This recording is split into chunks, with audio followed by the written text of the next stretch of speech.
ABC audios. এই চ্যানেলটিতে আপনারা ছোট বড় নানান অপ্রকাশিত গল্প শুনতে পারবেন। সাথে শুনতে পারবেন রাহু কেতু রহস্য সিরিজ থেকে নেওয়া কয়েকটা রোমাঞ্চকর কাহিনী। গল্পগুলি ভালো লাগলে অবশ্যই লাইক ও কমেন্ট করুন আর বেল আইকনটিতে প্রেস করে চ্যানেলটিকে সাবস্ক্রাইব করুন। গল্পের জন্য যোগাযোগ করুন জয়ন্ত কুমার মজুমদার, ফোন নম্বর 6290895540, হোয়াটসঅ্যাপ নম্বর 9674661123।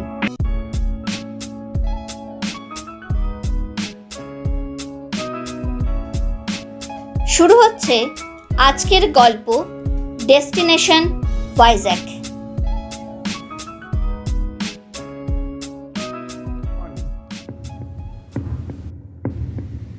এই গল্প ও এবিসি অডিও আর অন্যান্য গল্পের লিঙ্কগুলি ডেসক্রিপশন কলামে দেওয়া আছে।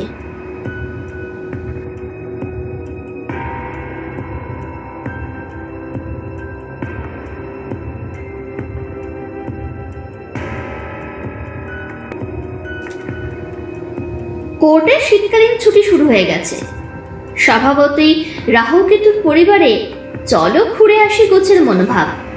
সেই গন্তব্য নিয়েই আলোচনা চলছিল রাহুলের বাড়িতে। লিড রোলে অবশ্যই কণিকা দেবী। রুবি দেবীর সাথে অতসী দেবী ভাইজ্যাক যাওয়ার ইচ্ছা প্রকাশ করেন, কিন্তু কিঙ্কর ও বিপাশা সেখানে উপস্থিত না থাকায় কোনো সিদ্ধান্তে আসতে পারছিলেন না। বিপাশা তার মায়ের কাছে গেছে, সেই সন্ধ্যাতেই ফিরবার কথা। কণিকা দেবীর অত অপেক্ষা করবার ধৈর্য ছিল না। উনি ফোনটা নিয়ে শটান চলে গেলেন পাশের ঘরে। বললেন, আমি এক্ষুনি বিপাশাকে ফোন করছি, ওকে বললেই কাজটা হয়ে যাবে। রাহুল এক মনে খবরের কাগজ পড়ছিল। তাকে রুবি দেবী ঠাট্টা করেই বলেন, মুখস্থ হলো তোমার? রাহুল কাগজটি থেকে চোখ না সরিয়ে বলল, মনটা খারাপ হয়ে গেল রুবি। ঘটনাটি 12 দিন আগেকার। পড়ে দেখো। কাগজটি রাহুলের কাছ থেকে নিয়ে নির্দিষ্ট খবরটি পড়তে থাকেন রুবি দেবী। খবরটি সত্যিই মর্মান্তিক। শ্রীমতী পূজা সরকার নামে একজন মহিলা তার স্বামীর অকাল প্রয়াণে মর্মাহত। স্বর্গত অমিত সরকার, পূজা দেবীর স্বামী, ভুবনেশ্বর থেকে ভাইজ্যাক যাওয়ার পথে ভলভো বাসে অগ্নিকাণ্ডের ফলে মর্মান্তিকভাবে প্রাণ হারান। তারই স্মৃতির উদ্দেশ্যে শ্রদ্ধা জানাবার জন্য পূজা দেবী এক স্মরণ সভার আয়োজন করে বিজ্ঞপ্তি দিয়েছেন। স্মরণ সভার স্থান, কাল ও সময় সেই বিজ্ঞপ্তিতে দেওয়া আছে। খবরটি পড়ে রুবি দেবী বললেন, খবরটি সত্যিই দুঃখজনক। আমরাও ওই ভাইজ্যাক যাওয়ার কথা ভাবছিলাম, আর এই খবরেও ভাইজ্যাক। কি অদ্ভুত, তাই না? রুবি দেবীর কথা শেষ হতে না হতেই রাহুলের ফোনটা বেজে উঠল। প্রায় মিনিট 10 ধরে ফোনে কথা বলার পর রাহুল যখন ফোনটা ছাড়ল, তাকে কিছুটা চিন্তিত লাগছিল। অতসী দেবী তাকে জিজ্ঞাসা করেন, কি হয়েছে? কোনো খারাপ খবর? রুবি দেবী বলেন, কি ব্যাপার, কোনো কেস টেস নাকি? রাহুল বলল, বড্ড অদ্ভুতভাবে সব যোগাযোগ হচ্ছে। খবরের কাগজে ভাইজ্যাক, তোমাদের যাবার ইচ্ছা ওই ভাইজ্যাক, আবার এই ভাইজ্যাক দুর্ঘটনায় মৃত অমিত সরকারের মা শ্রীমতী সুধা সরকার তার জামাইকে নিয়ে একটি বিশেষ দরকারে আজই বিকেলে আসছেন সন্ধ্যা 6টায়। কারণটা ক্রমশ প্রকাশ্য।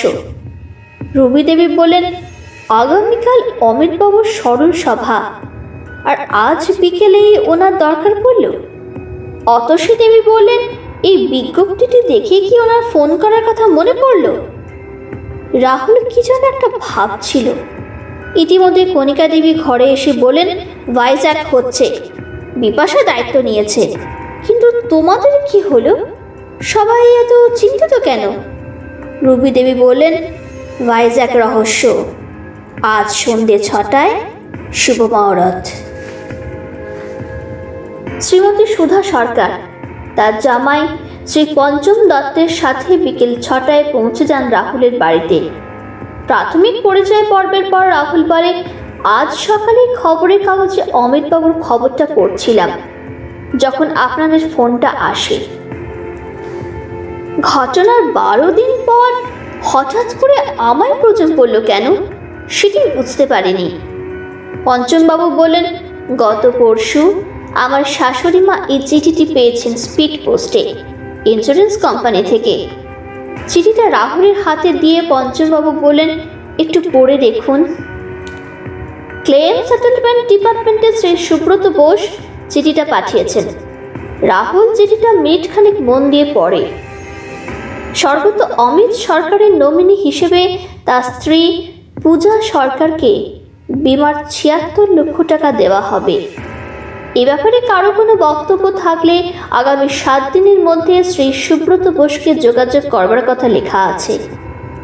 রাহুল বলল, তার মানে এই ক্লেমের ব্যাপারে আপনাদের কোনো বক্তব্য আছে যেটা আমার মাধ্যমে আপনারা বীমা কোম্পানিকে জানাতে চান? শ্রীমতী সুধা সরকার বলেন, আপনি ঠিকই ধরেছেন। আমার এই ব্যাপারটা একটি সন্দেহ মনের মধ্যে দানা বাঁধায় আপনার শরণাপন্ন হলাম। কারণগুলি বলছি, সেগুলি শুনেই না হয় কাজে হাত দেবেন। রাহুল বলল, বেশ, সেটা অবশ্যই শুনবো, তবে তার আগে আমার দুটি প্রশ্ন আছে। অমিতবাবুর কি কোনো সন্তান আছে? আর পূজা দেবী বর্তমানে কোথায় থাকেন? আমি দ্বিতীয় প্রশ্নটি করছি তার কারণ বীমা কোম্পানির চিঠিটা এসেছে ভবানীপুরের ঠিকানায়, যেখানে আপনারা থাকেন, অথচ স্মরণসভার ঠিকানাটি বেহালা শখের বাজারের। শ্রীমতী সুধা দেবী বলেন, শখের বাজারে পূজার মামার বাড়ি, সেখানেই মানুষ, কারণ পূজার মা বাবা তার ছোটবেলাতেই মারা যায়। অমিতের চলে যাবার ঠিক এক রাত্রি পরেই পূজা তার মামার বাড়ি ফিরে যায়। ওর মামাতো ভাই সোমনাথ এসে ওকে নিয়ে যায়। রাহুল বলে, ওনাদের বিয়ে কতদিন আগে হয়েছিল? সুধা দেবী বলেন, প্রায় 4 বছর, কিন্তু কোনো সন্তান হয়নি এই কবছরে। আর এসব নিয়ে দুজনের মধ্যে চলতো চাপা অশান্তি। রাত বিরেতে তীব্র কথা কাটাকাটির জন্য আমারও ঘুম ভেঙে গেছে বেশ কয়েকবার। জিজ্ঞাসা করলে দুজনের কেউই সদুত্তর দিত না। রাহুল বলে, অমিত বাবুই কি আপনার একমাত্র ছেলে? সুধা দেবী বলেন, হ্যাঁ, অমিত আর বাণী, এরাই আমার 2 সন্তান। বাণীর বছর 3 হলো পঞ্চমের সাথে বিয়ে হচ্ছে। অমিত চলে যাওয়ার পর বাড়িতে একেবারেই একা হয়ে গেলাম। ইতিমধ্যে বিপাশা রবিদেবীর সাথে চা ও বিস্কিট নিয়ে টেবিলের উপর সাজিয়ে রাখে। আর সে চা পর্বের সাথে সাথে সুধা দেবী তার বক্তব্য বলা শুরু করেন। গত পরশু বীমা কোম্পানি চিঠিটা পাওয়ার সাথে সাথেই আমার মনে সন্দেহের দানা বাঁধতে থাকে, কারণ 2 মাস আগে পর্যন্ত আমায় অমিত বলেছিল যে বীমা থেকে প্রভিডেন্ট ফান্ড সবকটাতেই আমি নাকি নমিনি। মাস 2 আগে একটি জীবন বীমা পলিসি রিনিউয়ালের সময়ও অমিত একই কথা বলে আমাকে।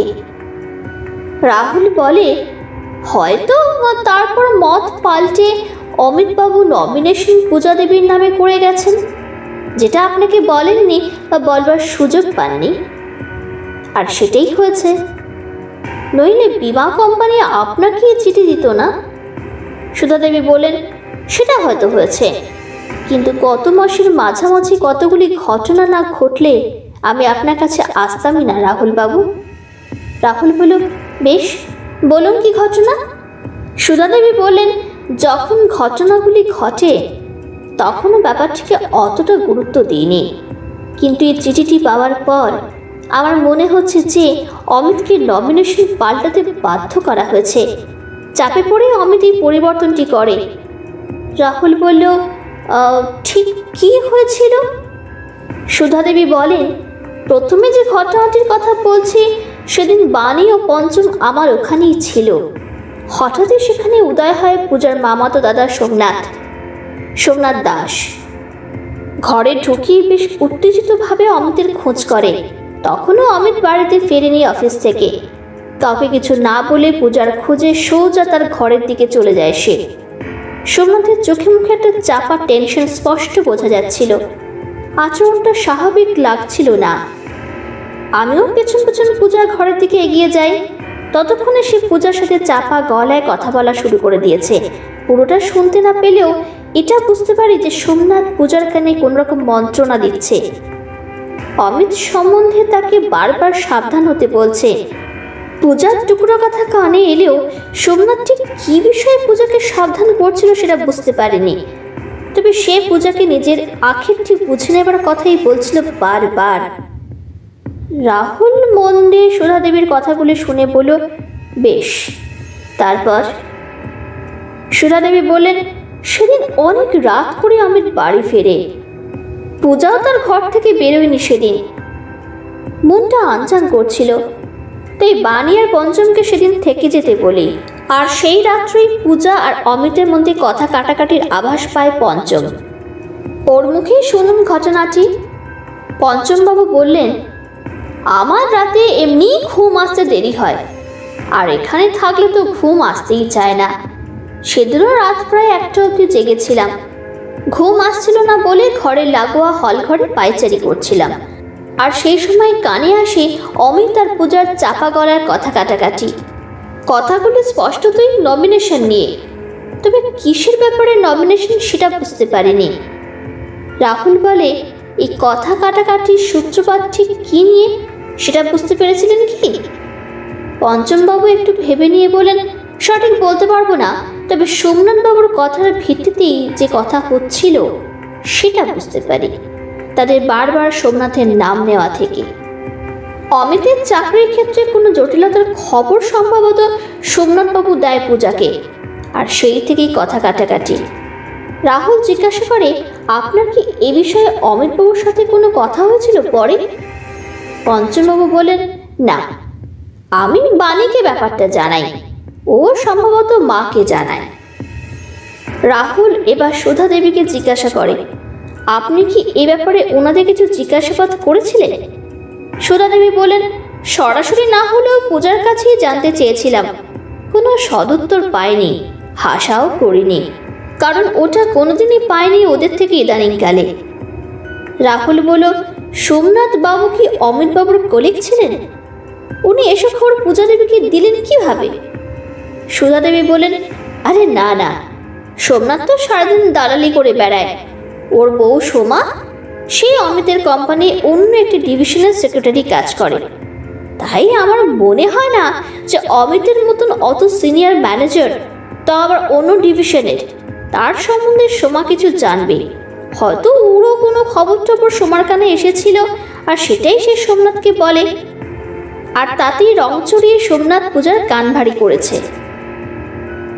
রাহুল তার নোটপ্যাডে কিছু নোট করে নিয়ে বলে, বেশ, এবার বলুন, আমার থেকে কি জাতীয় সাহায্য আশা করছেন আপনারা? পঞ্চমবাবু বলেন, আমার শাশুড়ি মায়ের ধারণা যে এই নমিনেশনের ব্যাপারে সোমনাথের কোনো পূর্ব পরিকল্পিত চাল আছে।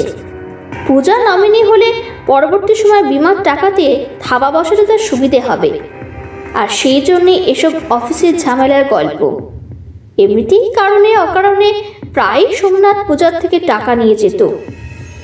কোনোদিনও ওর কোনো স্থায়ী রোজগার ছিল না, আজও নেই। সুধা দেবী বললেন, আমি জানি এসব করলেও অমিত আর কোনোদিন ফিরে আসবে না, কিন্তু তার টাকাগুলো যেন অপাত্রে গিয়ে না পড়ে। আমার কেন জানি না মনে হচ্ছে যে অমিতের চলে যাওয়ার পেছনে কোনো ষড়যন্ত্র আছে, সেটা সোমনাথেরই হোক বা অন্য কারো। রাহুল বলল, সেটার সম্ভাবনা নিশ্চয়ই খতিয়ে দেখতে হবে, তবে ভুবনেশ্বর পুলিশের সাথে আমি আপনাদের ফোন করার পর কথা বলি। করেছিটা ভলভো বাসে এসির থেকে শর্ট সার্কিট, আর তাতেই আগুন লেগে সব ভস্মীভূত হয়। আপাতত সেরকম ষড়যন্ত্রের কোনো রিপোর্ট নেই। পঞ্চমবাবু বলেন, আসলে সোমনাথবাবুর ব্যবহারে এমনিতেই সবাই খুব বিরক্ত, এমনকি অমিতও তাকে কোনোদিনই সহ্য করতে পারত না, তাই হয়তো শাশুড়ি মায়ের মনে এসব কথাগুলি আসছে। সুধা দেবী বলেন, রাহুলবাবু, আপনি দয়া করে বিমা কোম্পানির টাকাটা যাতে সঠিক হাতে যায় তার ব্যবস্থা করুন। অনুসন্ধানের জন্য যেটুকু সময় লাগে সেটুকু সময় আপনি বিমা কোম্পানি থেকে চেয়ে নিন। অনুসন্ধানের ফলাফল যাই হোক না কেন আমি সেটা মেনে নেব, কিন্তু অনুসন্ধানটি যেন অবশ্যই হয়। স্বামী হারিয়েছি, ছেলেকেও হারালাম, ফলাফলে আমার কিছু আসবে যাবে না, কিন্তু অমিতের টাকা যেন সঠিক লোকের হাতে যায়। রাহুল খানিকটা চিন্তা করে বলল, আপনাদের কেউ কি কাল স্মরণ সভায় যাবেন? পূজা দেবীর সাথে এই ব্যাপারে কি কোনো কথা হচ্ছে আপনাদের? সুধা দেবী বললেন, না, কোনো কথা হয়নি। তবে আপনার কাজের সুবিধার জন্য আপনি যেতে চাইলে পঞ্চম আপনাকে নিয়ে যেতে পারে। পঞ্চমবাবু বলেন, সভাটি তো কাল বিকেল 4টেতে দেখলাম। ওই সময় চাঁদনি থেকে শখের বাজার যাওয়া মানে তো দোকান থেকে 3টে নাগাদ বেরোতে হবে, তখনই ব্যবসার পিক টাইম। রাহুল জিজ্ঞাসা করল, আপনার কি নিজস্ব ব্যবসা চাঁদনিতে? পঞ্চম পকেট থেকে নিজে একটা কার্ড বার করে রাহুলকে দিয়ে বলল, হার্ডওয়্যার আর অ্যালুমিনিয়াম প্যানেল ডিলার আমরা, দত্ত অ্যান্ড সন্স। চাঁদনিতে যে কোনো দোকানে জিজ্ঞাসা করলে দোকান দেখিয়ে দেবে। সুধা দেবী একটু গম্ভীর গলায় বললেন, একটা দিন ম্যানেজ করে বেরোতে হবে পঞ্চম। রাহুল বাবুকে তো একটা এন্ট্রি দেবার ব্যবস্থা করতেই হবে। পঞ্চমবাবু খানিকটা ভেবে নিয়ে বলেন, বেশ, আগামীকাল আমি যোগাযোগ করে নেব। আমার বন্ধু হিসেবে নিয়ে যাব আপনাকে স্মরণসভায়, দেখুন কতটা কি করতে পারেন। পঞ্চমবাবুর কথায় রাহুল বলল, বেশ, তবে সে কথাই রইল, আপনি দোকান থেকে বেরোবার সময় আমাকে ফোন করে দেবেন, আমি তৈরি থাকবো। সুধা দেবী রাহুলের বাড়ি থেকে যখন বেরোলেন তখন 7টা বেজে গেছে। রাহুল তার নোটপ্যাডে নোট করা পয়েন্টগুলি একবার দেখে নিচ্ছিল মন দিয়ে। অতসী দেবী তাকে জিজ্ঞাসা করলেন, আপনার কি মনে হলো ইনাদের কথা শুনে? রাহুল বলে, শাশুড়ি বৌমা সম্পর্কটি যে সুমধুর নয় সেটা বুঝতে অসুবিধে হয়নি। যেটা জানতে হবে, অমিতবাবুর সাথে তার মা, বোন এবং পূজা দেবীর সম্পর্কটা ঠিক কিরকম ছিল। কিঙ্কর বলল, আর ওই সোমনাথ দাস, তার বিষয়ে কি বলবে? রাহুল বলল, এখন কিছুই বলবো না, কাল স্মরণসভায় যাই, গিয়ে দেখি এদের পারস্পরিক সমীকরণটি ঠিক কি রকমের। আর তুই তোর সোর্স লাগিয়ে দে, অতি অবশ্যই একটা খবর জোগাড় করার ব্যবস্থা কর। চাঁদনিতে দত্ত অ্যান্ড সন্সের ব্যবসার স্ট্যাটাসটি জানা অত্যন্ত জরুরি। নাম থেকেই বোঝা যাচ্ছে ব্যবসাটা পঞ্চমবাবুর একা নয়। আর তাছাড়া ওনার কার্ডে দেখলাম ওনাদের বাড়ি বালি, হাওড়ায়। যেটা জানার দরকার যে উনি রোজ বালি থেকে চাঁদনি যাতায়াত করেন, নাকি ভবানীপুর থেকেই তার যাতায়াতটা বেশি হয়। আর দ্বিতীয়টি হলো, অমিতবাবু ও পূজা দেবীর সাথে তার সম্পর্কটি ঠিক কিরকম ছিল। কথাবার্তায় সুধা দেবীর প্রতি পঞ্চমবাবুর অনুগত্যের ভাবটি নিশ্চয়ই সবার চোখে পড়েছে। কণিকা দেবী বলেন, সেটা আমারও চোখে পড়েছে। আর বাড়ির জামাই রাত বিরেতে বাড়ির বউয়ের ঘরে আড়ি পাড়ছে, শাশুড়ও এই ব্যাপারে কম যান না। কিছু হলো কি না হলো ওনার কানটিও তো খাড়া হয়ে আছে আড়ি পাড়বার জন্য। ননদটাও মনে হয় প্রায় থেকে যায় তার মায়ের কাছে। এসব হতে থাকলে কোন বাড়ির বউ মিষ্টি সম্পর্ক রাখবে শুনি? তোমরাই বলো, ঠিক কিনা? রাহুল, কিঙ্কর ও বিপাশা পরপর উত্তর দিল, ঠিক ঠিক ঠিক। রূপী দেবী হাসতে হাসতে বলেন, সেসব না হয় হলো, কিন্তু আমাদের ভাইজ্যাক যাবার কি হবে? রাহুল একটু ভেবে নিয়ে বলল, কিঙ্কর তুই ব্যবস্থা করে ফেল। কাল সোমবার, তুই ছুটির ব্যাপারটা দেখে নে।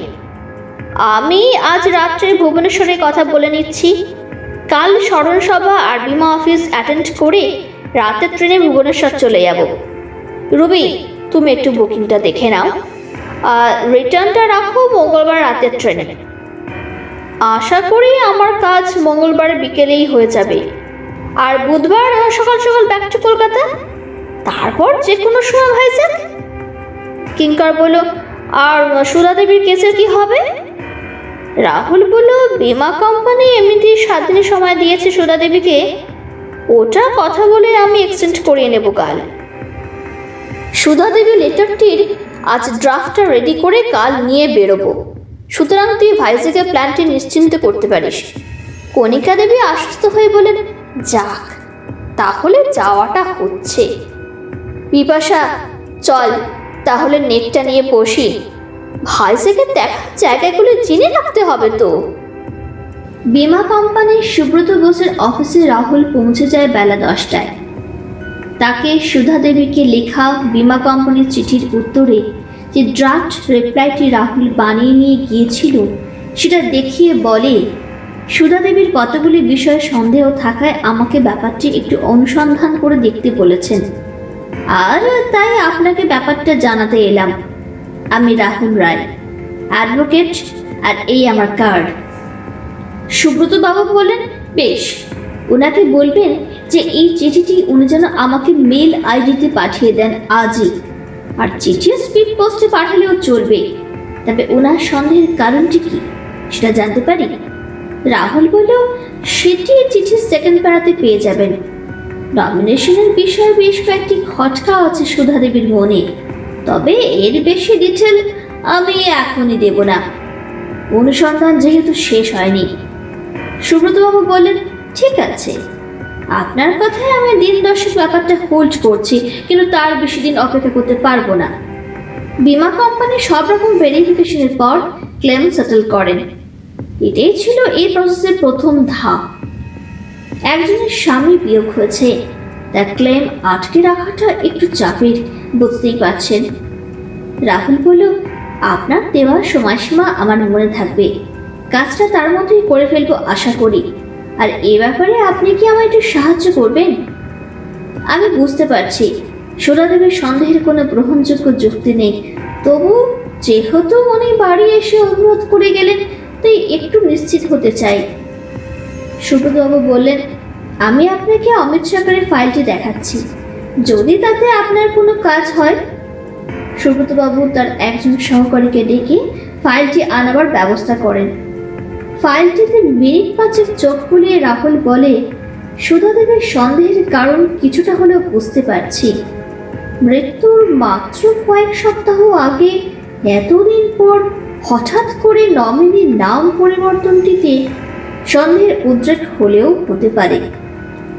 সুব্রতবাবু বলেন, সেটা তো হয়েছে বটেই, এবং বৈধভাবেই হয়েছে নমিনেশনের পরিবর্তনটি, তবে সেটা মৃত্যুর কয়েক সপ্তাহ আগে হওয়ার ব্যাপারটি নেহাত কাকতালীয়, কারণ মৃত্যুর কারণ তো ভুবনেশ্বর পুলিশ রিপোর্টে পরিষ্কার বলেই দিয়েছে। পোস্টমর্টম রিপোর্টে টোটাল বার্ন বলে মৃতদেহগুলির বর্ণনা দেওয়া হয়েছে। শনাক্তকরণ অসম্ভব ছিল বলে অন্যান্য পরীক্ষার মাধ্যমে অমিত সরকারের দেহ চিহ্নিত করা হয়। আর ওরকম ভয়ানক দুর্ঘটনায় এছাড়া কোনো উপায় থাকে না।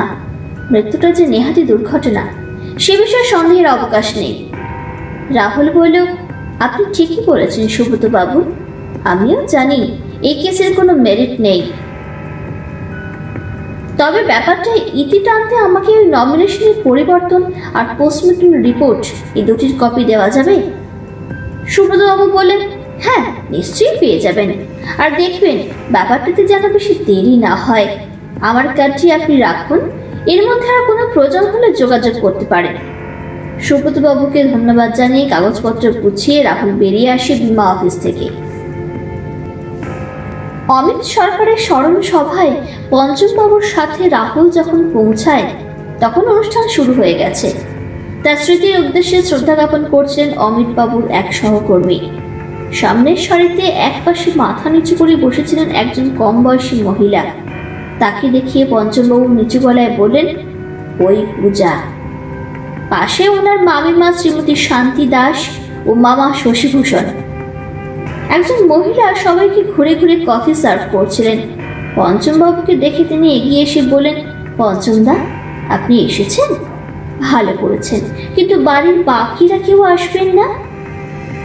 প্রশ্নের উত্তরটি না দিয়ে রাহুলকে দেখিয়ে পঞ্চমবাবু বলেন, আর এক করে এদি, ইনি আমার বন্ধু শ্রী রাহুল রায়, আর ইনি হলেন সোমা, সম্পর্কে পূজার বৌদি, পূজার দাদা সোমনাথের স্ত্রী। রাহুল সোমা দেবীর সাথে নমস্কার বিনিময় করেন। ট্রে থেকে কফির কাপটি তুলে নিয়ে পঞ্চমবাবু জিজ্ঞাসা করেন, সোমনাথ কোথায়? তাকে দেখছি না। পঞ্চমবাবুর কথা শেষ হতে না হতেই দেখা গেল বাড়ির ভিতর থেকে দুজন ভদ্রলোক বেরিয়ে আসছেন। তাদের একজনকে দেখিয়ে সোমা দেবী বলেন, ওই তো, ও আসছে, আপনি কথা বলে নিন, আমি একটু ওদিকটা দেখে আসি। সোমা দেবী চলে যাওয়ার পর সোমনাথ বাবু এগিয়ে এলেন, পাশে অন্য এক ভদ্রলোক। পঞ্চমবাবু রাহুলের সাথে সোমনাথের পরিচয় করিয়ে দিলেন। তারপর অপর ভদ্রলোকটিকে জিজ্ঞাসা করলেন, আপনাকে তো ঠিক চিনলাম না। ভদ্রলোকটি বলেন, আমি সম্পর্কে অমিতের আপন জ্যাঠতুতো দাদা। আমার নাম সুনীল সরকার। পূজা ছাড়া আমাকে এ বাড়িতে কেউই চিনবে না, কারণ এখানে আমি থাকি না। বিশেষ কাজে কলকাতায় এসেছিলাম, কাগজে খবরটা পেয়ে চলে এলাম। খুবই দুঃখজনক ঘটনা। কিন্তু আপনার পরিচয়টা তো পেলাম না। সোমনাথবাবু বললেন, আর ইনি পঞ্চম দত্ত, অমিতের বোন, বাণীর হাজব্যান্ড। সুনীলবাবু বললেন, তার মানে আপনি তো বাড়ির জামাই আমাদের। আসলে আমার আর কোথাও কেউ নেই, কারোর সাথে যোগাযোগ রাখি না সেজন্য।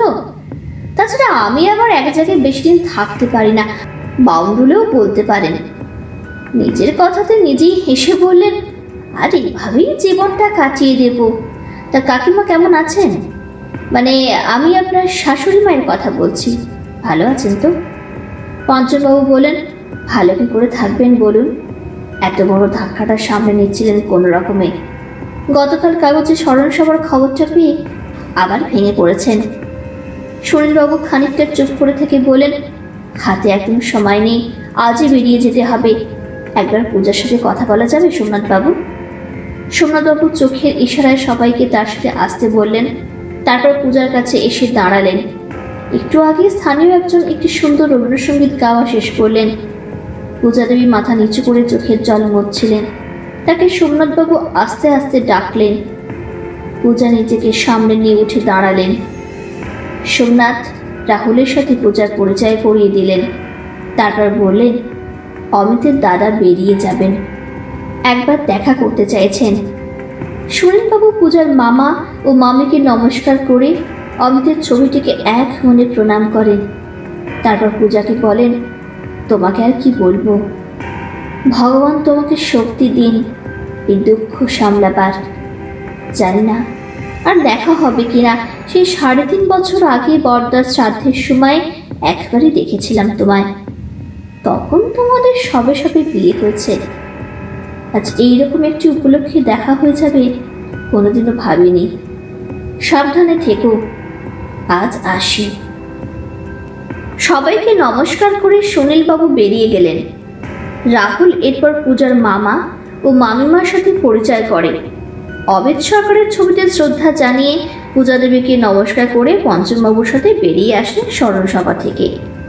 স্মরণসভা থেকে বেরিয়ে রাহুল পঞ্চমবাবুর সাথে সোজা চলে আসেন সুধা সরকারের বাড়িতে। বীণা দেবী সেখানেই ছিলেন। কফি দিতে দিতে উনি পঞ্চমবাবুকে জিজ্ঞাসা করলেন, পূজা কেমন আছে? সোমনাথ দাও ছিলেন নিশ্চয়ই? পঞ্চমবাবু বললেন, আমার পরিচিত সবাই ছিলেন, বাকি পূজার বাড়ির লোক।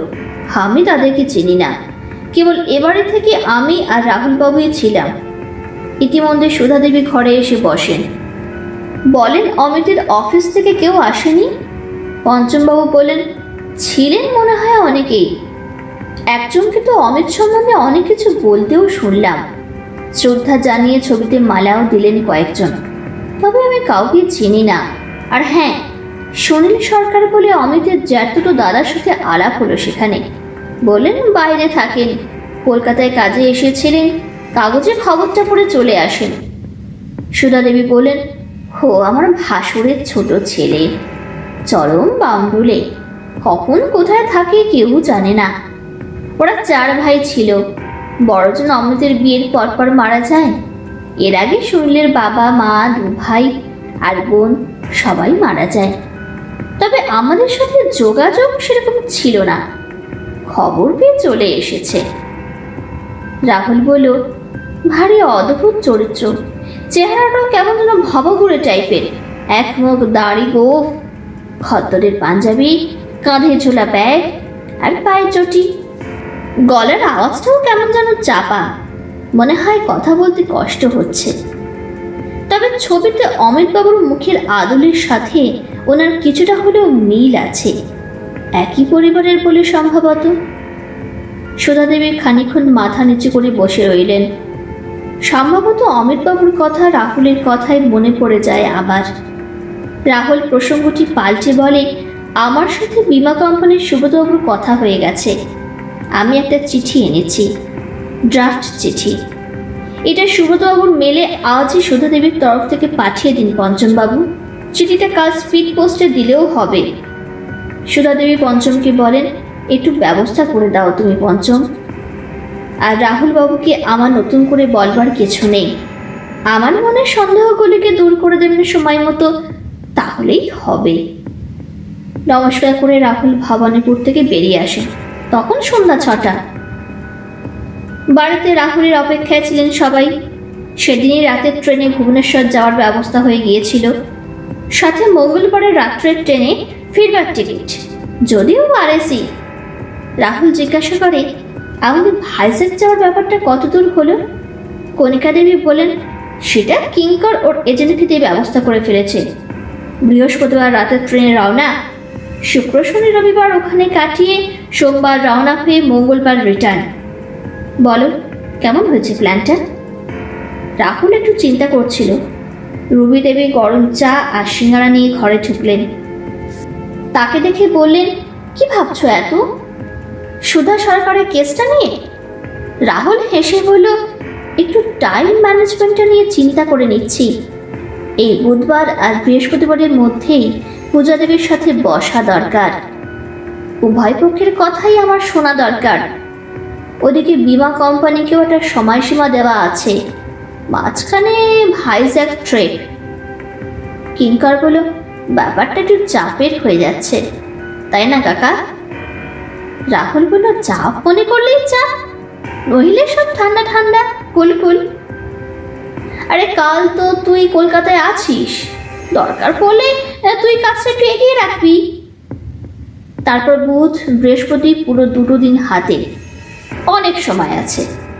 একটু প্ল্যান করে কাজগুলো করতে হবে, হেই আর কি। গরম চায়ে চুমুক দিয়ে রাহুল বলল, ওই দত্ত অ্যান্ড সন্সের কোনো খবর পেলে কিঙ্কর? বীণা দেবীকে তো আজও ভবানীপুরেই দেখলাম। কিঙ্কর বলল, খবর পেয়েছি, ব্যবসাটা বহু পুরনো। সিনিয়র দত্ত অনেকদিন হলো গত হয়েছেন, আর বাকি 3 পুত্রের মধ্যমটি হলেন ওই পঞ্চম। তাকে দোকানে খুব একটা দেখা যায় না, শুনলাম আলাদাভাবে নিজস্ব ব্যবসা দাঁড় করাতে গিয়ে 2 বছরে বেশ কিছু টাকা লোকসান খেয়েছে। তাই তাকে বাকি 2 ভাইয়ের গঞ্জনা শুনতে হয় দিবারাত্র। পৈতৃক বাড়ি বালিতে, সেখানেও এসব কারণে পরিবারের পেছনের সারিতে পঞ্চমবাবু। অবশ্য পরিবার বলতে উনি আর বাণী দেবী। এখনো কোনো সন্তান হয়নি ওনাদের। কণিকা দেবী এতক্ষণ চুপ করে শুনছিলেন কিঙ্করের কথা। বলেন, আরে বাবা, তুই তো দেখছি কিছু কম যাস না কিঙ্কর।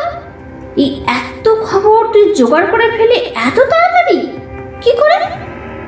কিঙ্কর একটু হেসে বলল, এটাই তো রাহু কেতু জুটির প্রফেশনাল সিক্রেট, বলা যাবে না। ভুবনেশ্বরের পুলিশ দপ্তরে শ্রী দীপক দেশমুখ রাহুলকে স্বাগত জানান। গত সন্ধ্যায় এই অমায়িক ভদ্রলোকটিকে কলকাতার লালবাজারের বিকাশবাবু রাহুলের আসবার খবরটি আর যাওয়ার উদ্দেশ্যটি বলে রেখেছিলেন। ফলে দুর্ঘটনার যাবতীয় খুঁটিনাটি সম্বলিত ফাইলগুলি দীপকবাবুর টেবিলেই পেয়ে যায় রাহুল। দীপকবাবু বলেন, আপনি গরম কফি খেতে খেতে ফাইলগুলি দেখা শুরু করুন, আমি ততক্ষণ আমার কতগুলি কাজ সেরে ফেলি। দরকার পড়লে ওই বাসের কোম্পানির লোকাল অফিসে আপনাকে নিয়ে যাব। আর অ্যাক্সিডেন্ট স্পট এখান থেকে ঘন্টা 2 রাস্তা। লাঞ্চের পর একবার ঘুরে আসা যাবে। দীপকবাবুকে ধন্যবাদ জানিয়ে ফাইলে মন দেয় রাহুল। 20 সিটের ভলভো বাস। বাসের একদিকে 2টি করে আর অন্যদিকে 1টি করে সিট, মাঝে প্যাসেজ এবং সিটের 7টি রো। মোট সিটের সংখ্যা 21। একটি সিট পেছনের সারিতে সংরক্ষিত বাসের কন্ডাক্টরের জন্য।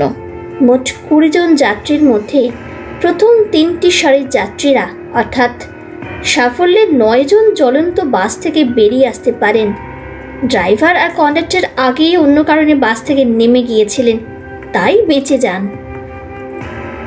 প্যাসেঞ্জার লিস্টে বাসের শেষের রোয়ের ঠিক আগের সারিতে জানলার দিকে সিটটি ছিল অমিত সরকারের। ঠিক তার পাশের সিটটি ছিল এস ভেঙ্কটেশ নামে এক ব্যক্তির। আর ওই রোতে সিঙ্গেল সিটটিতে ছিলেন মিস্টার রায় বলে একজন ভদ্রলোক। এছাড়া অন্যান্য সিটগুলোতে বহু বাঙালি অবাঙালি যাত্রী ছিলেন। শেষ 4টি সারির সিটের বাকি 11 জন যাত্রী সম্পূর্ণ অগ্নিদগ্ধ হয়ে ঘটনাস্থলেই মারা যান। এ সমস্ত ব্যক্তির শনাক্তকরণ করা হয় ডিএনএ ও অন্যান্য আনুষঙ্গিক প্রক্রিয়ার মাধ্যমে, কারণ প্রত্যেকের শরীর সম্পূর্ণভাবে অগ্নিদগ্ধ হয়ে গিয়েছিল। জীবিত ও মৃত ব্যক্তিদের তালিকাটিও ফাইলে দেখতে পায় রাহুল। লিস্ট অনুযায়ী জীবিত ব্যক্তিদের প্রত্যেকে নিজস্ব সিটেই বসেছিলেন দুর্ঘটনার সময়। সেই 9 জনের মধ্যে 3 জন বাঙালি ও বাকি 6 জন ভাইজ্যাকের অরিজিন। দুর্ঘটনার পর এনাদের বাস কোম্পানির দায়িত্বে ফিরিয়ে আনা হয় ভুবনেশ্বরে। এদের বেশিরভাগই অল্প বিস্তর আহত ও অসুস্থ হয়ে পড়ায় তাদের যথাযথ চিকিৎসার ব্যবস্থা করে বাস কোম্পানি এবং স্থানীয় প্রশাসন। এছাড়া মৃত ব্যক্তিদের লিস্টে সিট নাম্বার অনুযায়ী মোট 11টির নাম লেখা ছিল। এদের মধ্যে শ্রী অমিত সরকারের নামের সাথে আরও 3 জন বাঙালির নাম পাওয়া যায়। বাকি 7 জনই ভাইজ্যাকবাসী। বেলা 12টা নাগাদ বাস কোম্পানির অফিসে পুলিশ সুপার দীপক দেশমুখকে নিয়ে পৌঁছায় রাহুল। কোম্পানির মালিক শ্রী সুশান্ত সিং বলেন, আমি 15 বছর ধরে এই ব্যবসায় আছি, এই রকম ঘটনা এ যাবৎ ঘটেনি। রাহুল বলল, আপনাদের বাসের সার্ভিসিং হয়, রুটিন চেকিং? সুশান্তবাবু বলেন, আমার মোট 17টি বাস চলে, এই ফাইলটা চেক করে পেয়ে যাবেন। প্রতিটি বাসের সঠিক সময়ে সার্ভিসিং হয়, তা এতে লেখাও আছে। এই বাসটির চেক আপ হয় এই মাসের 6 তারিখে। রাহুল ফাইলটি দেখে বলে, এখানে বলবন্ত অটোমোবাইল বলে একটা নাম পাচ্ছি, এনারা কে? সুশান্তবাবু বললেন, এরাই আমাদের অথরাইজড সার্ভিস সেন্টার, বহু বছর আমাদের সাথে কাজ করছে। রাহুল বলে, এনারা শর্ট সার্কিটের ব্যাপারে কিছু কারণ ধরতে পেরেছেন? সুশান্ত সিং উত্তরে বলেন, ওদের ধারণা যে কম্প্রেসর থেকে এই কাণ্ডটা ঘটেছে। ওদের এসি বিষয়ে রিপোর্টের ফাইলে পেয়ে যাবেন। রাহুল ফাইলটি দেখে নিয়ে বলে, ইন্স্যুরেন্স ক্লেম করেছেন নিশ্চয়ই? ওনাদের ইন্সপেকশন হয়েছে? সুশান্ত সিং বললেন, হ্যাঁ হয়ে গেছে। ওদের রিপোর্টটাও মোটামুটি এসি কম্প্রেসরটিকে দুর্ঘটনার কারণ বলে মনে করছে, তবে ক্লেম এখনো হয়নি, একটু সময় লাগবে। প্রায় মিনিট 10 ধরে সবকটি রিপোর্ট ভালো করে দেখে নিয়ে রাহুল বলল, আপনাকে অনেক ধন্যবাদ। এই ফাইলগুলি না দেখলে ব্যাপারটা বুঝতে অসুবিধে হতো আমার। এই বাসের ড্রাইভার ও কন্ডাক্টর যারা ছিলেন তাদের কাউকে পাওয়া যাবে? একবার কথা বলে নিতাম ওনাদের সাথে। সুশান্তবাবু বললেন, কন্ডাক্টরটিকে পাওয়া যায় বেলা 1টায়, একটা ট্রিপ শেষ করে ওই সময় স্ট্যান্ডে থাকবে, তবে ড্রাইভারকে পাওয়া যাবে না আজ। সকালের বাস নিয়ে উনি গেছেন ভাইজ্যাক। রাহুল বলল, ঠিক আছে, কন্ডাক্টর থাকলেও চলবে, একজন প্রত্যক্ষদর্শী থাকা দরকার। এবার দীপকবাবু বললেন, তাহলে রাহুল বাবু, আমরা এই সুযোগে লাঞ্চটা সেরে ফেলতে পারি। 1টায় ওই কন্ডাক্টরদের সাথে কথা বলে একবার অ্যাক্সিডেন্ট স্পটটাও দেখে দেব।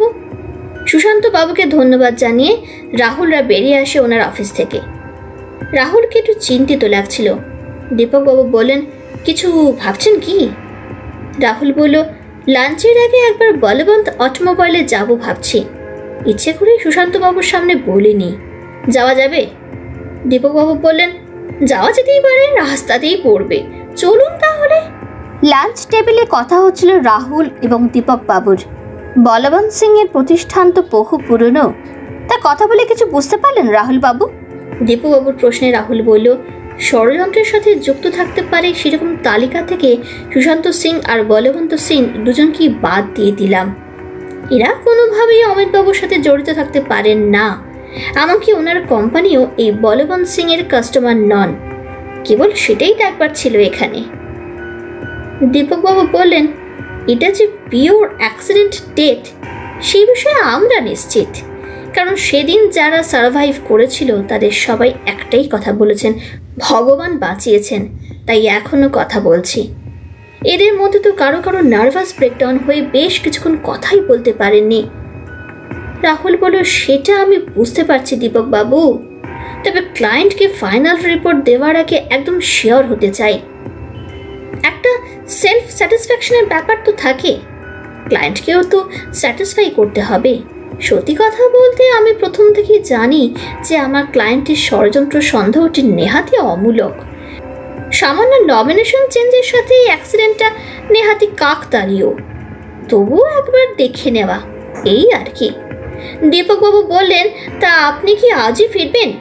রাহুল বলল, হ্যাঁ, আজ রাতের টিকিট আছে, তবে আর এসি। দীপকবাবু বললেন, ওসব নিয়ে ভাববেন না, অফিসে ফিরে সব ব্যবস্থা হয়ে যাবে। আর বলুন, কি করতে পারি আপনার জন্য? রাহুল বলল, আমাকে শুধু একটা কথা বলুন যে মৃত ব্যক্তিদের বাড়ির লোকেদের আপনারা যোগাযোগ করলেন কিভাবে? দীপকবাবু বললেন, বাসটির প্যাসেঞ্জার লিস্ট থেকে। সেখানে প্রতিটি প্যাসেঞ্জারের 2টি করে ফোন নাম্বার দেওয়া আছে, একটা নিজের, অন্যটি এমার্জেন্সি। মৃত ব্যক্তিদের 11 জনের মধ্যে 7 জনের 2টি করে নাম্বার দেওয়া ছিল, যে লিস্টে অমিত সরকারের নামও ছিল। রাহুল জিজ্ঞাসা করে, আর যাদের ছিল না? উত্তরে দীপকবাবু বললেন, তাদের বাড়ির লোকজনই আমাদের যোগাযোগ করেন 2-3 দিনের মধ্যে। ইনারা সবাই ছিলেন ভাইজ্যাকের বাসিন্দা। রাহুল বলে, আপনার ফাইল থেকে অফিসে ফিরে কয়েকটি ডকুমেন্টের কপি দিয়ে দিলে আমার কাজটা ক্লোজ করতে পারবো। দীপকবাবু বললেন, নিশ্চয়ই, সব ব্যবস্থা হয়ে যাবে। আপাতত বাস স্ট্যান্ড হয়ে অ্যাক্সিডেন্টের স্পটটা দেখে আসা যাক। দীপকবাবুর কথায় রাহুল বললেন, লেটস গো। স্ট্যান্ডে কন্ডাক্টর স্বপন সাহুর সাথে কথা বলছিল রাহুল। উনি বললেন, 10 বছরের চাকরি জীবনে এরকম ভয়াবহ ঘটনা দেখিনি। রাত তখন 1:30 হবে। ড্রাইভারদা সে সময় রাস্তার উপর কাউকে গাড়ি নিয়ে দাঁড়িয়ে থাকতে দেখে। গাড়িটা আমাদের লাইনের ভাড়া করা গাড়ি, খারাপ হয়ে গিয়েছিল মাঝ রাস্তায়, তাই গাড়ির ড্রাইভার হাত নেড়ে দাঁড়াতে বলে ড্রাইভারদাকে। বাসটাকে খানিকটা এগিয়ে সাইড করে দাঁড় করান ড্রাইভারদা। গাড়ি থেকে নেমে অন্য গাড়িটার দিকে এগিয়ে যান কথা বলার জন্য। বাসের ইঞ্জিনটা চালু ছিল, হালকা এসি চালানো ছিল গাড়িতে, কারণ বাসের সব জানলার কাঁচ সিল করা। আমিও বাস থেকে নেমে গাড়িটার দিকে এগিয়ে যাই। রাস্তার পাশে একটা ছোট্ট ধাবা মতন ছিল, সেখানে খারাপ গাড়িটির সওয়ারি বসেছিলেন। তিনি বেরিয়ে এসে বলেন, দেখুন তো কি বিপদ হলো, কাল সকালে আমার একটা আর্জেন্ট মিটিং, গাড়িটা এখানেই খারাপ হয়ে গেল। খারাপ গাড়ির ড্রাইভারটি ততক্ষণে ড্রাইভারদের সঙ্গে কথা বলে নিয়েছিল। ঠিক হয় ওই ভদ্রলোককে আমাদের বাসেই নেওয়া হবে, উনি আমার সিটেই বসবেন। ওনাকে ধাবায় রাখা ওনার লাগেজটি নিয়ে আসতে বলেন ড্রাইভারদা। ভদ্রলোক সবে ধাবা থেকে তার লাগেজটি নিয়ে বেরিয়েছেন, আর ঠিক তখনই দেখলাম সেই বিভৎস দৃশ্য। অন্ধকার রাস্তায় বাসটি দাউ দাউ করে চলছে, ভিতর থেকে যাত্রীদের আর্তচিৎকার। আমি আর ড্রাইভারদা দৌড়ে বাসের দিকে এগিয়ে যাই। ততক্ষণে সামনের সারির কয়েকজন বাস থেকে নামতে পেরেছিল, বাকিরা বাসের মধ্যে সম্পূর্ণ পুড়ে যান। ঘটনাটি বলে বেশ কিছুক্ষণ মাথা চেপে বসে যায় স্বপন সাহু। তারপর ধীরে ধীরে বলেন, এই খারাপ গাড়িটার সওয়ারি সেদিন আমাদের খুব সাহায্য করেন। কলকাতার কোনো বড় কোম্পানির ডিরেক্টর, নাম প্রবাল সেন। উনি ফোন করেন বাসের মালিককে, সাথে ভুবনেশ্বর পুলিশে।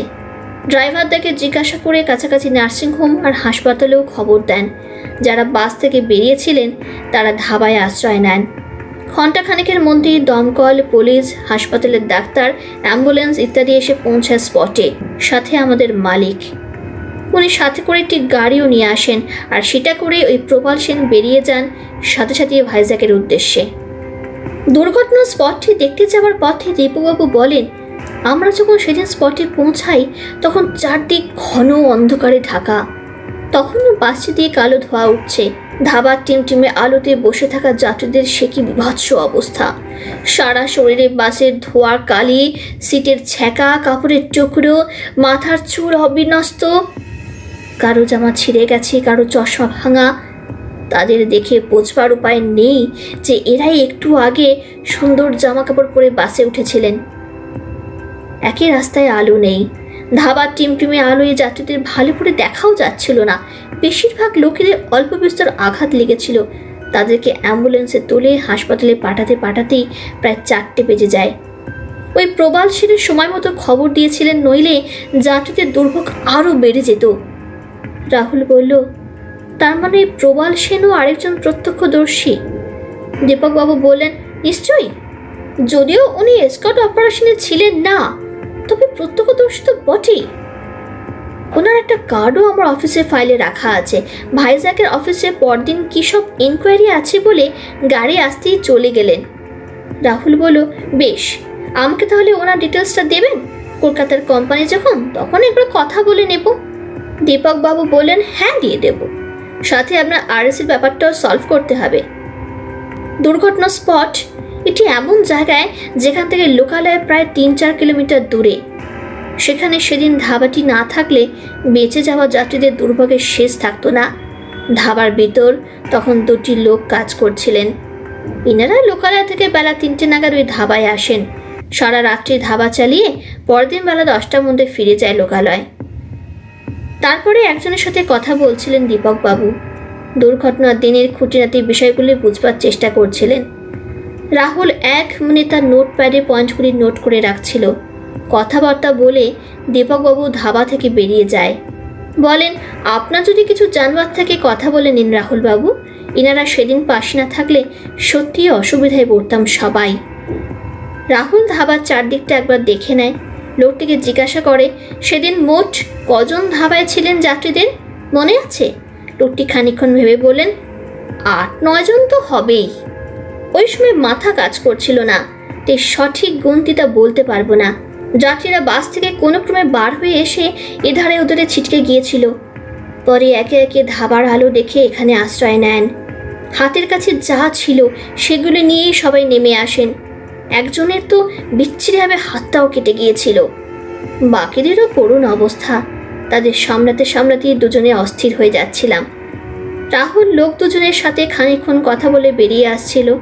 তখনই একজন আমাদের মধ্যে বলেন, একটু দাঁড়ান স্যার, ভুলে গিয়েছিলাম, গত পরশু রান্নার জায়গায় পরিষ্কারের সময় একটা ব্যাঁকাচোরা আংটি পেয়েছিলাম। আগে দেখিনি, ওই যাত্রীদের মধ্যেই কারো হবে। রাহুল বলল, ঠিক আছে, ওটা আমাকে দিয়ে দিতে পারেন, আমি জমা করে দেব থানায়। লোকটি আংটিটি নিয়ে এসে রাহুলের হাতে দিল। আংটিটির সত্যি করুণ অবস্থা। বোঝাই যাচ্ছে কারোর আঙুলটা কিছুতে আটকে গিয়েছিল, জবরদস্তি টেনে বার করা হয়েছে। আংটিটি দেখি রাহুল অনুমান করতে পারে যে সেদিন বেঁচে যাওয়া 9 জন কী অবস্থায় ছিলেন। সেদিন বিকেলে পুলিশ হেডকোয়ার্টার থেকে যাবতীয় প্রয়োজনীয় কাগজপত্র নিয়ে রাহুল ফিরে আসে হোটেলে। দীপকবাবুর সৌজন্যে রাতের ট্রেনের টিকিটটা কনফার্ম হয়ে যায় তার। ইতিমধ্যে বিমা কোম্পানির সুব্রতবাবুর ফোন আসে রাহুলের কাছে। তিনি জানান যে সুধা দেবী গতকালই সন্ধ্যায় পঞ্চম দত্তের মেল আইডি থেকে চিঠিটা পাঠিয়ে দিয়েছেন। হার্ড কপি স্পিড পোস্ট করা হয়ে গেছে, সম্ভবত আজই সকালে। মেলে সেরকমই লেখা আছে। উত্তরে সুব্রতবাবু ওই মেলের জবাবে সুধা দেবীকে 10 দিনের মধ্যে প্রমাণাদি দিয়ে দেখা করতে বলেছেন তার অফিসে। প্রথা অনুযায়ী এই সমস্ত মেলের কপি পূজা দেবীকেও পাঠানো হয়েছে। সুব্রতবাবুকে ধন্যবাদ জানিয়ে রাহুল রাত্রের ট্রেনে যাবার প্রস্তুতি করে। রাত তখন 8টা। রাহুল রাতের খাওয়া দাওয়ার প্রস্তুতি নিচ্ছিল। হাতের মোবাইলটা বেজে ওঠে। অপর প্রান্তে পঞ্চম দত্ত। কি ব্যাপার পঞ্চমবাবু, গলাটা এত টেন্সড লাগছে কেন? কি হয়েছে? রাহুলের প্রশ্নে পঞ্চমবাবু বলেন, খানিকটা আগে সোমনাথের ফোন এসেছিল বাণীর মায়ের কাছে। ওনার সাথে কথা কাটাকাটি হচ্ছে শুনে ফোনটা আমি ওনার থেকে নিয়ে কথা বলবার চেষ্টা করি। আমার গলা পেয়ে সোমনাথ আরও ক্ষিপ্ত হয়ে ওঠে। তারপর যা মন চায় আমাকে শুনিয়ে যায়। আমার মনে হয় গতকাল স্মরণসভায় উপস্থিত কেউ আপনাকে চিনতে পারেন। সেই সম্ভবত সোমনাথকে ব্যাপারটি জানায়। তারপর আজই সুব্রতবাবুর মেলের কপি পায় পূজা। আগুনে যেন ঘি পড়ে তাতে। আপনি যে এসব কিছুর পেছনে আছেন সেটা বুঝতে ধূর্ত সোমনাথের একটুকু অসুবিধে হয়নি। রাহুল হেসে বলল, এরকম ভদ্রবেশী ধূর্ত লোক বহু দেখেছি, এখনও দেখছি, ভবিষ্যতেও দেখতে হবে। এটা আমাদের প্রফেশনের অঙ্গ পঞ্চমবাবু। তা আপনাকে কি কোনোভাবে উনি ভয় দেখিয়েছেন বা হুমকি দিয়েছেন? সেটা হয়ে থাকলে অবশ্যই বলবেন। পঞ্চমবাবু বললেন, সেরকমভাবে কোনো হুমকি দেয়নি সোমনাথ, তবে আজকালের মধ্যেই বলেছে আপনাকে যোগাযোগ করে আমাদের মুখোশ খুলে দেবে। রাহুল আবার হেসে বলে, আসতে দিন, ওনাদের কথাও আমি শুনব। আমি সত্যিটাকে সবার সামনে আনার চেষ্টা করছি পঞ্চমবাবু, চিন্তা করবেন না, দেখাই যাক না ওনারা কি বলে। ফোনটা ছেড়ে রাহুল খাবারে মন দেয়। আবার ফোনটা বেজে ওঠে মিনিট 3-এর মধ্যেই। এবার অপর প্রান্তে রুবি দেবী। উনি বলেন, তুমি আজই ফিরছ তো? কাল বেলা 11টার সময় পূজা দেবী সোমনাথবাবু দেখা করতে চাইছেন। কিঙ্করের সাথে একটু আগেই কথা হয়েছে। কিঙ্কর বলেছিল তুমি ফিরে আসলে তোমাকে যোগাযোগ করে আসতে, কিন্তু এমনভাবে বারবার অনুরোধ করেন পূজা দেবী যে তাকে আর না করতে পারেনি কিঙ্কর। তবে কাল আসবার আগে একবার ফোন করে নেবে বলেছেন। রাহুল বলল, আমি কাল ভোর পৌঁছে যাব, কিছুটা গুছিয়ে নেওয়ার সময় পাবো। আর একদিকে ভালোই হয়েছে, আমি চিন্তা করছিলাম কীভাবে পূজা দেবীকে অ্যাপ্রোচ করব কোনো রেফারেন্স ছাড়া। উনি যখন নিজেই আসছেন তখন আর ঝামেলা নেই। রুবি দেবী জিজ্ঞাসা করলেন, তোমার ভুবনেশ্বর এপিসোডে ইন্টারেস্টিং কিছু? রাহুল বলল, কাঁচা সবজি, মশলা, তেল এগুলো জোগাড় হয়েছে, রান্নাটা কাল থেকে শুরু করব। তবে সবচেয়ে ইন্টারেস্টিং যে খবরটা পেলাম সেটা হচ্ছে, যে বাসে অমিত সরকারের দুঃখজনক ঘটনাটি ঘটে সেই বাসেই আগুনটি লাগবার ঠিক 2-1 মিনিট আগে ওনাদের কোম্পানি ফ্লেক্সি ইন্ডিয়ার ডাইরেক্টর শ্রী প্রবাল সেন তার ব্যাগ অ্যান্ড ব্যাগেজ নিয়ে উঠতে যাচ্ছিলেন। উঠবার ঠিক আগের মুহূর্তে আগুনটি লাগে। কাল ওনার সাথে একবার দেখা করব, আর ভাইজ্যাক যাওয়ার আগে বিকাশবাবুর সাথে লালবাজারেও দেখা করব। মনে হয় ওনার হেল্প নিতে হবে এই কেসে।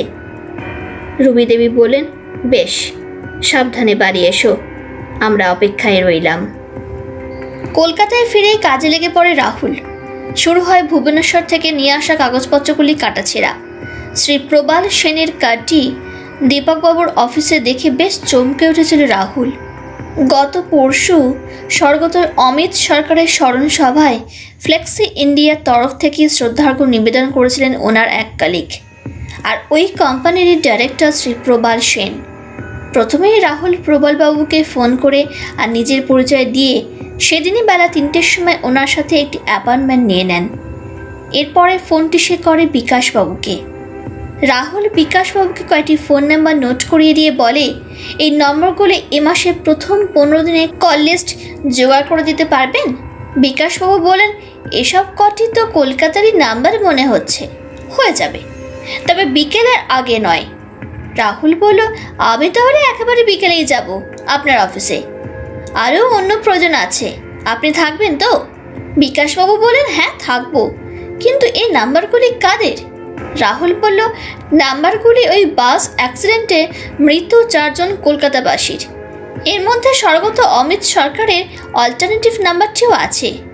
বাকি 3 জনের মধ্যে 2 জনের 2টি করে নম্বর দেওয়া আছে, তবে একজনের শুধু নিজস্ব নাম্বারটি পেলাম। বিকাশ বললেন, ঠিক আছে, ব্যবস্থা হয়ে যাবে, বিকেলে চলে আসুন। রুবি দেবীর সামনে দাঁড়িয়েছিলেন ব্রেকফাস্ট নিয়ে। রাহুলকে বললেন, কাজের সাথে খাওয়াটা জরুরি, আগে এগুলি একটা গতি করো, তারপর কাজে লেগে যাও। রাহুল খাওয়া শুরু করলেন। রুবি দেবী জিজ্ঞাসা করলেন, তুমি মৃত ব্যক্তিদের কল লিস্ট নিয়ে কি করবে? রাহুল বলল, গোয়েন্দাগিন্নি, এটা তুমি মাথা খাটিয়ে বার করো, ততক্ষণ আমি খাওয়াটা শেষ করি। জীবিত ব্যক্তিদের 9 জনের মধ্যে 3 জনের কলকাতা নাম্বার দেওয়া ছিল, বাকিরা সবাই ভাইজ্যাকবাসী। ব্রেকফাস্ট পর্ব শেষ করে রাহুল ফোন করা শুরু করে। প্রথম ব্যক্তির নাম এস সরকার, তার একটি মাত্র নম্বর দেওয়া, অল্টারনেটিভ নাম্বার নেই। সেই ভদ্রলোকটিকেও যোগাযোগ করবার চেষ্টা করে রাহুল। বারবার প্রি রেকর্ডেড ক্যাসেটে জানাতে থাকে যে মোবাইলটি পরিষেবা সীমার বাইরে। কিছুটা বিরক্ত হয়ে রাহুল দ্বিতীয় নম্বরটিতে ফোন করে। এনার ফোনটি বেজে যায়, কিন্তু কোনো উত্তর পায় না রাহুল। বার্তিনিক ফোনের পর কোনো উত্তর না পেয়ে তৃতীয় ব্যক্তিকে যোগাযোগ করার চেষ্টা করে রাহুল। এবার কিন্তু ফোনটা ধরেন এক ভদ্রলোক, নাম শ্রী বি সর্দার। এনারও একটি নাম্বার দেওয়া ছিল। আমি কি শ্রী বি সর্দারের সাথে কথা বলছি? রাহুলের প্রশ্নে ভদ্রলোক বলেন, হ্যাঁ বলছি, আপনি কে বলছেন? রাহুল তার নিজের পরিচয় দিয়ে বলে, আমি ভুবনেশ্বর পুলিশ ডিপার্টমেন্ট থেকে আপনার নম্বরটি পেয়েছি। ভলভো বাসের ওই দিনকার অগ্নিকাণ্ডের আই উইটনেস হিসেবে আপনার থেকে কিছু তথ্য নেওয়ার ছিল, যদি একটু সাহায্য করেন। মিস্টার সর্দার বললেন, আপনি আজ বিকেল 4টে নাগাদ আমার ধর্মতলার অফিসে আসতে পারবেন? রাহুল একটু ভেবে নিয়ে বলল, পারবো। আপনি আপনার অফিসের ঠিকানাটি একবার মেসেজ করে দিন প্লিজ, আমি সময় মতন পৌঁছে যাব। মিস্টার সর্দার বললেন, ঠিক আছে, পাঠিয়ে দিচ্ছি, তবে আসতে দেরি করবেন না, আমার 4:30 থেকে অন্য মিটিং আছে। রাহুল বলল, না না, দেরি হবে না, আমি পৌঁছে যাব। মিস্টার সর্দারকে ধন্যবাদ জানিয়ে রাহুল ফোনটা ছেড়ে দেয়। দ্বিতীয় ব্যক্তিটি, যাকে এর আগে ফোন করে কেবল বেজে যাচ্ছিল, সেই মিস্টার পি কর্মকারকে আবার ফোন করে রাহুল। খানিকক্ষণ বাজবার পর একজন মহিলা ফোনটি ধরেন। তার কাছে রাহুল জানতে পারে যে শ্রী কর্মকার সেদিনকার ঘটনার পর গুরুতর অসুস্থ হয়ে পড়েছিলেন। এমনিটি সিওপিডি পেশেন্ট, তার উপর সেদিনকার ধোয়া ধুলো কালি। উনি 3 দিন আগেই হাসপাতাল থেকে বাড়ি ফিরেছেন, তাকে এখন বিরক্ত করা যাবে না। রাহুল ওই মহিলাটিকে জিজ্ঞাসা করেন যে মিস্টার কর্মকারের ওই দুর্ঘটনায় কোনো আংটি খোয়া গেছে কিনা। মহিলা জানিয়ে দেয় যে উনি কোনো আংটি পরতেন না, তবে এবার ওনার মনে হচ্ছে একটা কিছু ধারণ করতে হবে। মহিলাটিকে ধন্যবাদ জানিয়ে ফোনটি ছেড়ে দেয় রাহুল। এবার রাহুল সেই প্রথম ব্যক্তির নাম্বারে আবার ফোন করে। এবার কিন্তু প্রি রেকর্ডেড ক্যাসেটটি জানায় যে ইনকামিং কল ফ্যাসিলিটি ফোনটিতে বন্ধ করা আছে, অর্থাৎ ফোনে টাকা ভরানো হয়নি। কি ভেবে রাহুল এই নম্বরটিও পাঠিয়ে দেয় বিকাশবাবুকে কল লিস্ট বার করার জন্য। ইতিমধ্যে কিঙ্করের ফোন আসে রাহুলের কাছে। সে বলে আমার এক কলিগ শাখের বাজারেই থাকেন, তিনি আবার সোমনাথবাবুকে চেনেন। গতকাল অফিসে কথা হচ্ছিল। সোমনাথবাবু বেশ বিখ্যাত দালাল হিসেবে পরিচিত পাড়ায়। আলপিন থেকে এলিফ্যান্ট বাবার পয়সায় ঘটা করে ট্রাভেল হাউস খুলেছিলেন উনি। 2 বছরই হাড়ে বাতাস লাগে, আর সেই থেকেই এই দালালি। প্রমোটারদের ধরে কিছু সাপ্লাইয়ের ব্যবস্থা শুরু করেছে ইদানিং, কিন্তু মন্দার বাজারে তাতেও ঝাড় খাচ্ছে। রাহুল বলল, এক্সেলেন্ট। ওনাদের সাথে মিটিংয়ের আগে আমার এই খবরগুলি কাজে আসবে, তাহলে আমি না থাকলেও তদন্তের কাজ কিন্তু চলতেই থাকে, কি বলিস? কিঙ্কর হেসে বলে, এইটা তো যোগাযোগ হয়ে গেল বলে। রাহুল বলল, ঠিক কথা, কিন্তু যোগাযোগের সুযোগ নেওয়াটা একটা গুণ। এটা তোর প্রশংসা করছে না, কিন্তু একটা হিন্ট দিলাম মাত্র। বলতো কি? কিঙ্কর খানিকটা ভেবে নিয়ে বলল, কিছুটা আন্দাজ করতে পারছি। তুমি বোধহয় আমার সিনিয়র কলিগ ভবানীপুরের চঞ্চলবাবুর কথা বলছো। ওনার মাধ্যমে অমিতবাবুদের কোনো খবর যদি পাওয়া যায়, ঠিক বলছি? রাহুল বলল, অ্যামেজিং। ঠিক তাই, এটা কিন্তু তোর প্রশংসা করলাম। কিঙ্কর হেসে ফোনটা ছেড়ে দিল। ইতিমধ্যে রুবি দেবী ঘরে আসেন। উনি বলেন, সম্ভবত এই কল লিস্টগুলি থেকে সবকটা ফোনের লাস্ট কল টাইমগুলি মেলাতে চাইছো, কি ঠিক বললাম? রাহুল বলল, হে তো দেখছি রাহুকে তো গোয়েন্দা পরিবার হয়ে গেল। একদম ঠিক ধরেছ। সেই খুশিতে 1 কাপ কফি হয়ে যাক। রাহুলের কথা শেষ হতে না হতেই কলিং বেলটা বেজে উঠল। রুবি দেবী বললেন, আমার বান্ধবী কণিকা। পূজা দেবীর আসবার খবর পেয়ে তার আসার আগেই উপস্থিত হয়ে গেছে। রাহুল বলল, তাহলে ওর কফিটাও বসিয়ে দাও, আমাদের গোয়েন্দা পরিবারের সিনিয়র মোস্ট সদস্য বলে কথা। রুবি দেবী হেসে ঘর থেকে বেরিয়ে যান। ঠিক 11টার সময় উপস্থিত হন শ্রীমতী পূজা সরকার, সাথে সোমনাথ বাবু। প্রাথমিক পরিচয় পর্ব সম্পন্ন হওয়ার পর পূজা দেবী বলেন, বিমা কোম্পানি চিঠিটি পেয়ে বেশ কিছুটা অবাক লাগে। আমার শাশুড়ি মায়ের গাত্রদাহ হওয়ার কারণটা বুঝতে পারি, কিন্তু সেখানে বিমা কোম্পানি এজেন্টকে সাক্ষী রেখে আমার সামনে নমিনেশনটি চেঞ্জ করে অমিত। সেখানে বিমা কোম্পানি এরকম চিঠি দেয় কি করে? রাহুল বলে, আপনাকে নমিনি করবেন সেটা খুবই স্বাভাবিক, কিন্তু মৃত্যুর কয়েক সপ্তাহ আগে ব্যাপারটি হয়েছে। যদিও আপনাদের বিয়ে হয়ে গেছে প্রায় 4 বছর, আর সেটাই সুধা দেবীর মূল সন্দেহের জায়গা। সাথে একটি ষড়যন্ত্রের কথাও উনি সন্দেহ করেছেন, যদিও তার কোনো ভিত্তি নেই।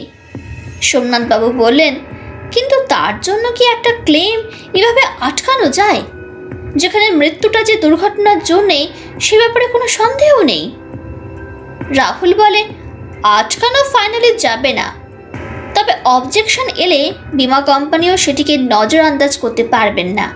তাই এই চিঠি।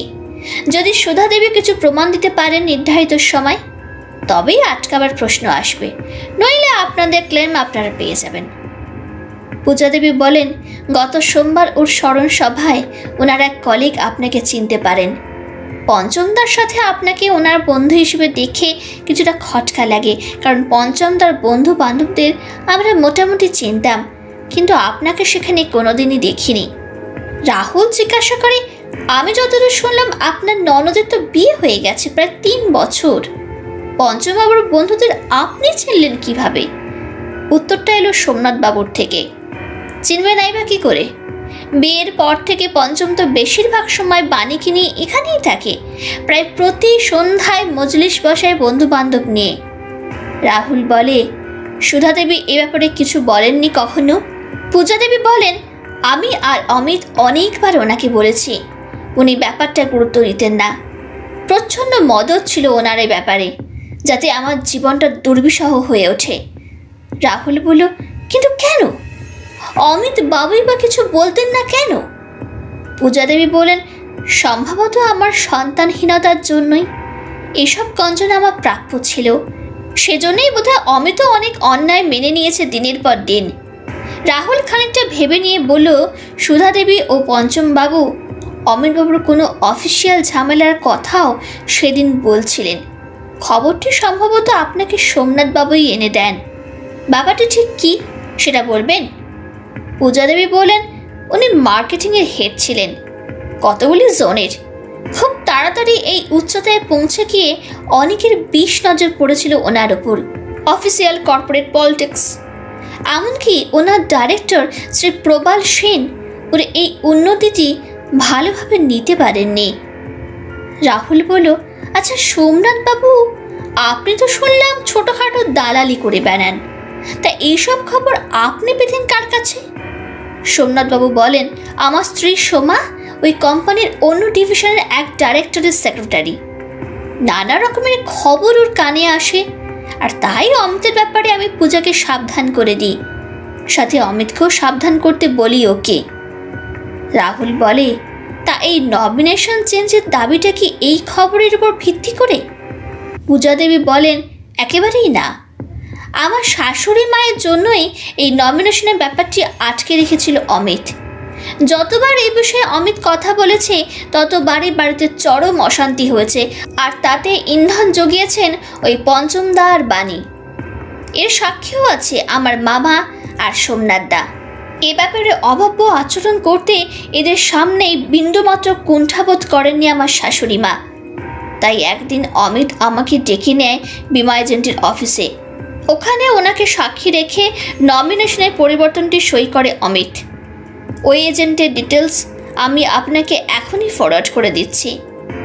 রাহুল বলে, আমি একটা ব্যাপার আপনাকে বলে রাখি, আমি কিন্তু ক্লায়েন্টকে ডিফেন্ড করার জন্য কোনো সত্যি গোপন করি না, বরং সত্যিটা সামনে আনাটাই আমার কাজ। সুতরাং এটুকু আভাস আপনাকে দিতেই পারি যে সঠিক ক্লায়েন্টকে আমি ক্লেম পাইয়ে দেবই। পূজা দেবী বলেন, ধন্যবাদ আপনাকে রাহুল বাবু। বিমা কোম্পানি চিঠিটা পেয়ে বড্ড অসহায় লাগছিল।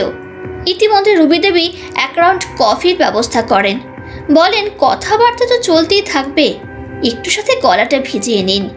কফি পর্ব চলতে চলতে রাহুল জিজ্ঞাসা করে, যদি কিছু মনে না করেন একটা প্রশ্ন করতে পারি? উত্তর দেওয়া না দেওয়াটা আপনার ইচ্ছে, জোর করব না। পূজা দেবী বললেন, বলুন।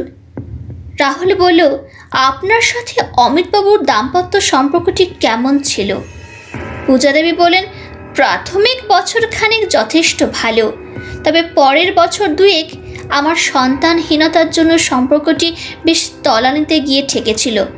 তবে এর জন্য মূলত দায়ী আমার শাশুড়ি মা, বাণী এবং পঞ্চমদা। এরই মধ্যে সোমনাথ দা অফিসে ঝামেলার কথা বলতো, তাতে আমিও জন্য ওর থেকে দূরে সরে যাচ্ছিলাম। তবে গত 6 মাসে সম্পর্কটি আবার ধীরে ধীরে স্বাভাবিক হয়ে আসছিল। ভুল বোঝাবুঝির জায়গাগুলিও শেষ হয়ে যাচ্ছিল একে একে। অমিত নিজেকে সংযত করে আমাকে গুরুত্ব দেওয়া শুরু করে, শাশুড়ি মায়ের অন্যায় আচরণের প্রতিবাদ করা আরম্ভ করে, আর পঞ্চমদার বন্ধুদের মজলিসটিকে মাসখানেক হলো একেবারেই বন্ধ করে দিয়েছিল। রাহুল বলল, তাহলে অমিতবাবুর খবর পাওয়ার পরদিনই আপনি মামার বাড়ি চলে যান কেন? রাহুলের প্রশ্নে প্রজাদেবী নিজের চোখের জল ও আবেগটিকে সামলে নিয়ে বলেন, কারণ পরের দিন সকালেই আমায় শুনতে হয় যে আমার মতন বাঁজা মেয়ে মানুষের জন্যই নাকি সংসারে এত বড় অঘটন ঘটে গেল। বংশের বাতি দেওয়ার জন্য কাউকে তো আনতেই পারলাম না, একমাত্র প্রদীপটাকেও নাকি আমার জন্য নিভে যেতে হলো।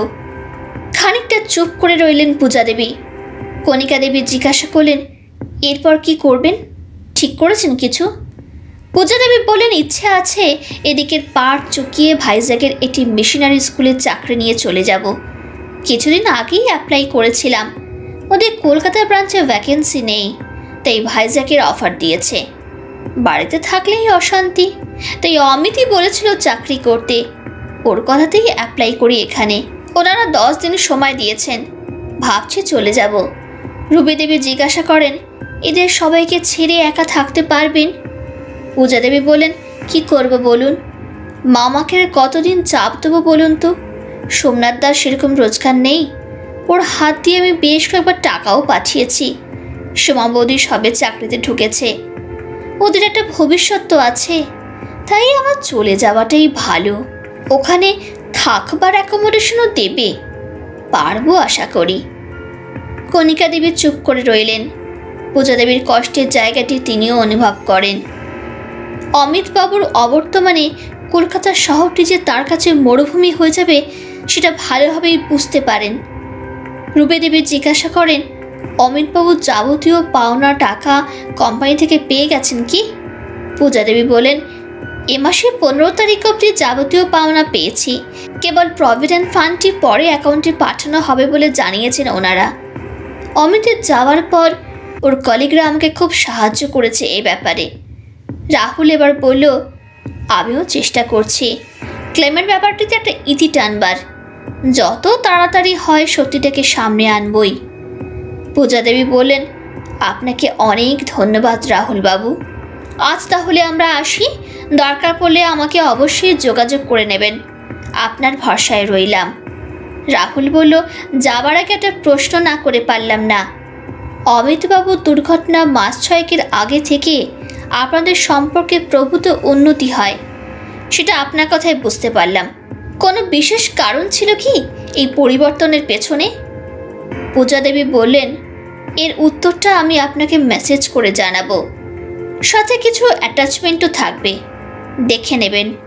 শুধু একটা অনুরোধ, পড়া হয়ে গেলে মেসেজগুলি ডিলিট করে দেবেন প্লিজ। রাহুল বলে, বেশ, তাই হবে।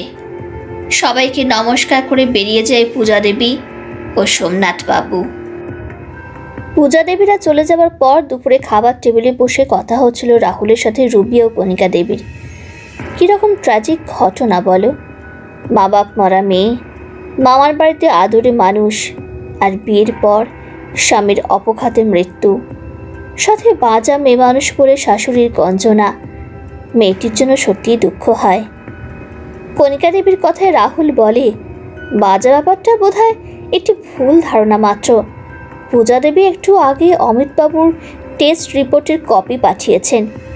সমস্যাটি আসলে অমিতবাবুর ছিল, পূজার নয়। রবি দেবী বললেন, আর সেটা জানতে পেরেই বোধহয় অমিতবাবুর আচরণে গত 6 মাস ধরে পরিবর্তন অনুভব করেন পূজা দেবী।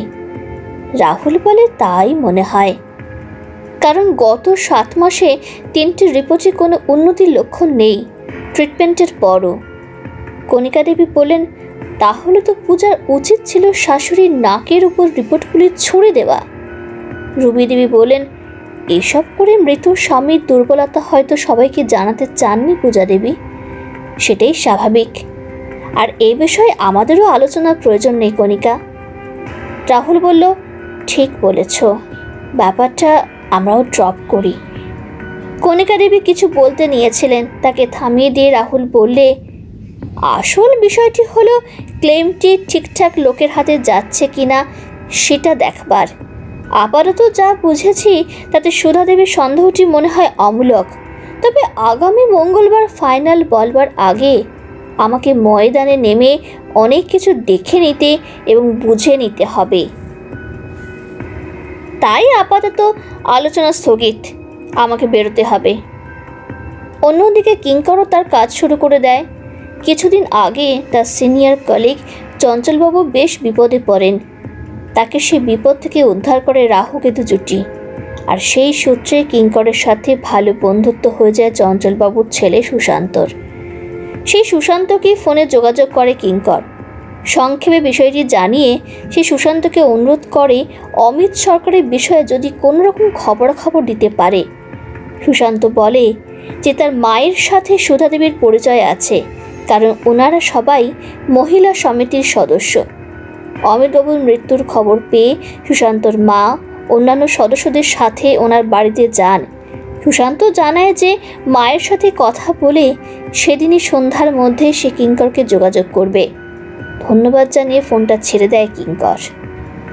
সেদিনই বেলা 3টের সময় রাহুল পৌঁছে যায় ফ্লেক্সি ইন্ডিয়ার অফিসে। শ্রী প্রবাল সেনকে রাহুল বলে, আমি আপনাকে ফোন করেছিলাম, এই আমার কার্ড। ভুবনেশ্বর পুলিশ বিভাগ থেকে আপনার খোঁজ পাই। আপনি সেদিনকার ভলভো বাসের অগ্নিকাণ্ডের অন্যতম প্রত্যক্ষদর্শী। শ্রী সেন বলেন, এরকম ভয়াবহ অভিজ্ঞতা আমার জীবনে হয়নি রাহুলবাবু।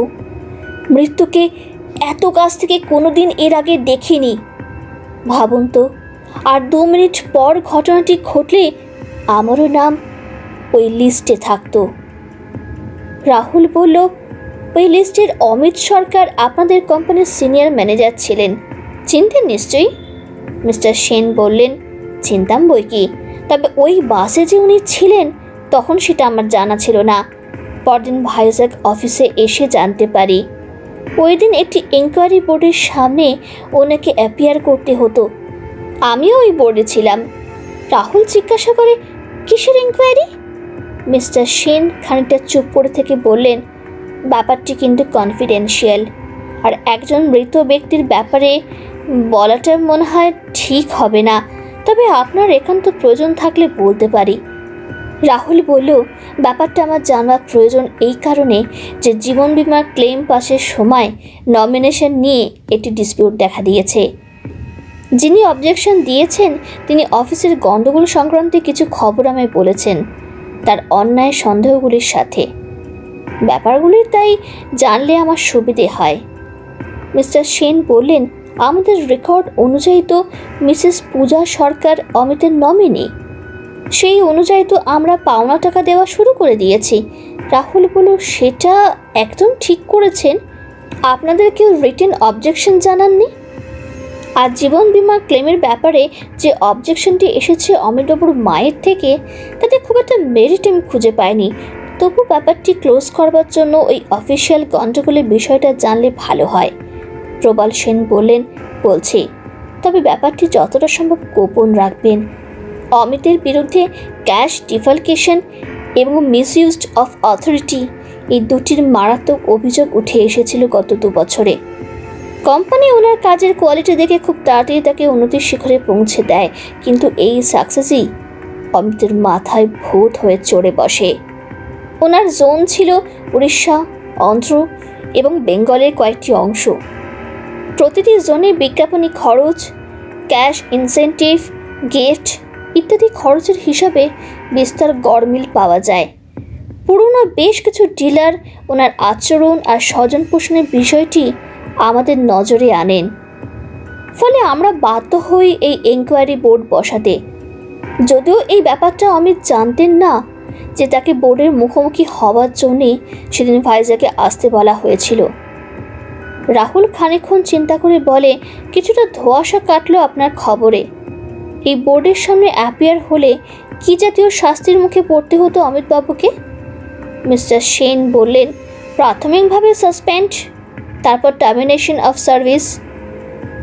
ক্যাশ ডিফালকেশনের ব্যাপারে পুলিশ কেস হয়তো ওনার ক্ষেত্রে করা হতো না, তবে ওনার পাওনা টাকা থেকে ওটা রিকভারি করা হতো কি না সেটাও আনডিসাইডেড ছিল। কিন্তু এসবের আর কোনো প্রয়োজনই হলো না, তার আগেই তো উনি চলে গেলেন। আমরাও তাই ব্যাপারটি ক্লোজ করে দিয়ে ওনার স্ত্রীকে প্রাপ্য টাকা ডিসবার্স করা শুরু করে দিয়েছি। রাহুল বলে, সেটা ভালোই করেছেন। আর এবার একটি অন্য প্রসঙ্গে আসি। আপনি চোখের সামনে সেদিনে ঘটনাটি ঘটতে দেখেছেন। বাসের ড্রাইভার আর কন্ডাক্টরটিও নানাভাবে সাহায্য করেছেন। তখন যারা বাস থেকে বেরিয়ে এসেছিলেন তাদের কারোর সাথে কি আপনি কথা বলতে পেরেছিলেন? প্রবালবাবু বললেন, না, অন্ধকারে কাউকে ভালো করে দেখাই যাচ্ছিল না। ওনারা তো বাস থেকে নেমে দিশাহারা হয়ে এধার ওধার চলে গিয়েছিলেন। কি ড্রেডফুল সিচুয়েশন! আমি মোস্টলি ধাবার বাইরে দাঁড়িয়ে ড্রাইভারকে নিয়ে সবাইকে যোগাযোগ করছিলাম। সার্ভাইভারদের দেখাশোনা করছিলেন ওই ধাবার দুটি লোক। দারুণ কাজ করেছিলেন সেদিন ওই দুজন। ওনারা না থাকলে বিপদ আরও বাড়ত। রাহুল বলল, আপনাকে অনেক ধন্যবাদ। যদি সম্ভব হয় আপনাদের ভাইজ্যাকের যারা ডিলার আছেন তাদের ডিটেলসটা পেলে ভালো হতো। যদি কোনো রেফারেন্স লাগে মিস্টার সেন ওনার সেক্রেটারিকে ডেকে কারেন্ট ডিলারদের ডিটেলসের একটি কপি রাহুলকে দিতে বলেন। সাথে রাহুলকে বলেন, আপনার আর কোনো প্রয়োজন থাকলে যোগাযোগ করতে পারেন। আমি না থাকলেও আমার সেক্রেটারি আপনাকে সাহায্য করবেন। তবে একটাই অনুরোধ, অমিত সরকারের ব্যাপারটি দয়া করে পাবলিক করবেন না। আমি চাই না মৃত্যুর পর ওনার সম্মানহানি হোক। রাহুল তাকে আশ্বস্ত করে কাগজপত্র নিয়ে বেরিয়ে আসে শ্রী প্রবল সেনের অফিস থেকে। মিস্টার বি সর্দারের অফিসে যাবার পথে পূজা দেবীর দেওয়া বিমা কোম্পানি এজেন্টের অফিসটি পড়ে। হাতে সময় থাকে রাহুল সরাসরি সেই অফিসে চলে যায়। ওখানে বিমল মল্লিক অমিতবাবুর ফাইলটি ডিল করতেন। রাহুলের পরিচয় পেয়ে তিনি বলেন, যে ব্যাপারে আপনি কপি চাইছেন সেই ক্লেম তো যতদূর জানি প্রসেসিংয়ে চলে গেছে। কোনো সমস্যা হয়েছে নাকি? রাহুল সংক্ষেপে তাকে সুধা দেবীর অবজেকশনের ব্যাপারটি জানালে মিস্টার মল্লিক বলেন, আমার আর আমার পার্টনারকে সাক্ষী রেখে অমিতবাবু এই অফিসে পূজা দেবীর সামনে চেঞ্জ অফ নমিনেশনটি সই করেছেন। ওনার মা এ ব্যাপারে বেকার ব্যাকড়া দিচ্ছেন, একদম বাজে কথা বলছেন। রাহুল বলে, সেটা বুঝতে পেরেছি, আমাকে একটা কপি দিন, আমার কাজে লাগবে। মল্লিকবাবু কপিটি বার করে বললেন, আমি একবার সুব্রতবাবুকে ফোনে জানিয়ে দিই, ওনার অনুমতি নেওয়াটা দরকার। রাহুল বলল, স্বচ্ছন্দে। বিমা কোম্পানির অফিস থেকে বেরিয়ে গাড়িতে কিঙ্করের ফোন আসে। কিঙ্কর বলে, সুধা দেবী আদৌ সুবিধার মহিলা নন। সুশান্তের মায়ের সাথে মহিলা সমিতির মাধ্যমে সুধা দেবীর পরিচয় ছিল। অমিতবাবুর মৃত্যুর পর সমিতির কয়েকজন সদস্যকে নিয়ে উনি যখন সুধা দেবীর পরিবারকে সমবেদনা জানাতে যান তখন পূজা দেবীকে না দেখে ওনারা বারবার খোঁজ করেন। সুধা দেবী ওনাদের কাছে পূজা ও সোমনাথবাবুর ব্যাপারে বিষোদ্গার করতে কুসুর করেননি। সোমনাথবাবুকে দালাল সম্বোধন করে বলেন যে তার ছেলে আর জামাইকে গোমেদ ধারণ করিয়েছিলেন ওই সোমনাথ, তার জানাশোনা দোকান থেকে কমিশনের লোভে। ধারণ করে লাভটা কি হলো? অমিতটা তো এইভাবে পুড়ে মরল। পঞ্চমবাবু নাকি ভয়ের চোটে আংটিটি খুলে রেখেছেন। এরপর পূজা দেবীকে ভাজা, ডাইনি, চরিত্রহীন, বাজে মেয়ে ছেলে ইত্যাদি বোধের চরম গালাগালি দেন। সমিতির সদস্যরা বেশ বিরক্তি নিয়ে চলে যান তিনি সুধা দেবীর বাড়ি থেকে। সুশান্তের মা বাড়ি ফিরে সুধা দেবীর নিম্নরুচির পরিচয় পেয়ে দুঃখ প্রকাশ করেন। সুশান্ত একটু আগে আমায় জানালো। রাহুল বলল, ভেরি ইন্টারেস্টিং মহিলা। ছেলে চলে গেল বলে দুঃখ নেই, ক্লেমটা পেলেন না বলে এত রাগ। যাকে, আমি তোকে ভাইজ্যাকের 6 জন সার্ভাইভারদের নাম্বার দিচ্ছি, ফোন করে জানবি যে এদের কারো কোনো আংটি বা ঘড়ি বা হাতের চেন হারিয়েছে কিনা, আর পারলে ওনাদের ঠিকানাটা জোগাড় করে রাখ। দরকার পড়লে আমরা যাতে ওনাদের যোগাযোগ করতে পারি। ভাষাগত একটা সমস্যা হবে, ম্যানেজ কীভাবে করবি দেখে নে।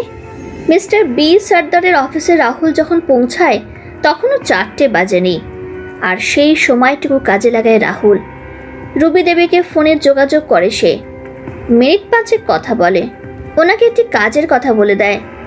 কণিকা দেবীকে সাথে নিয়ে কাজটি করতে হবে, তাই নিজেদের মধ্যে কথা বলে নিতে বলে রাহুল রুবি দেবীকে।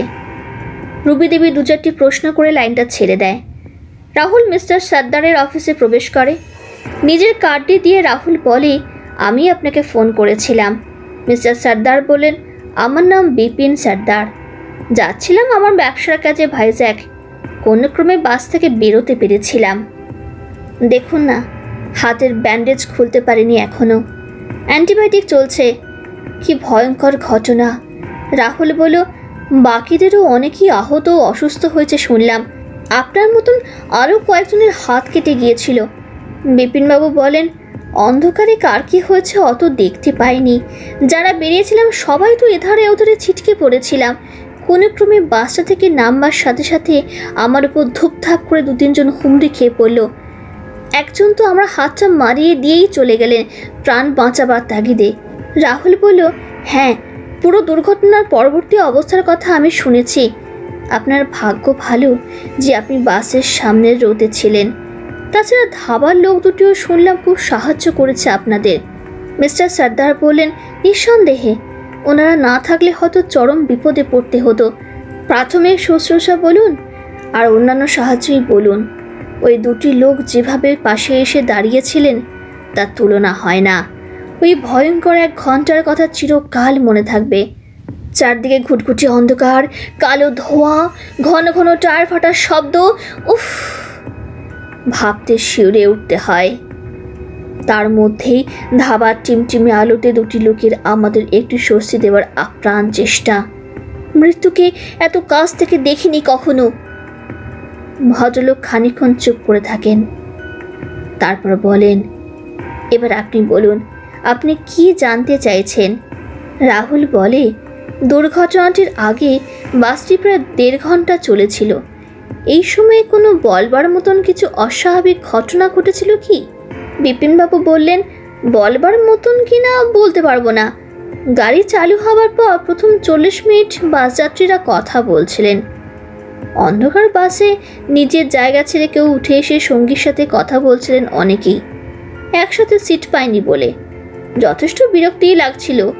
রাহুল বলল, কাউকে কি সিট পরিবর্তন করতে শুনেছেন? মিস্টার সর্দার বললেন, এদের মধ্যে কেউ কেউ বলছিলেন বটে, তবে সেটা আদৌ হয়েছে কিনা বলতে পারবো না। কন্ডাক্টরটি বারবার করে যাত্রীদের জায়গায় বসে যেতে বলছিলেন, প্যাসেজ ক্লিয়ার রাখতে বলছিলেন। সামনের সিটে বসায় পেছনে কি হয়েছে বলতে পারবো না। রাহুল বলল, বেশ, এছাড়াও কোনো কিছু মনে পড়ল? মিস্টার সর্দার খানিকক্ষণ চিন্তা করে বলেন, বাসটা বারতিনেক নক করেছিল বলে ড্রাইভার বাসটিকে দাঁড় করে ইঞ্জিনে কিছু কাজ করছিলেন। ড্রাইভার কেবিনের আলোটা একদম চোখের ওপর পড়ছিল আমার, তাই মুখটাকে ঘুরিয়ে রেখেছিলাম। পেছনের সিটগুলির যাত্রীরা ঘুমাবার চেষ্টা করছিলেন। একজন তো মনে হলো ঘুমে ঢুলে ঢুলে প্যাসেজেই পড়ে যাবেন।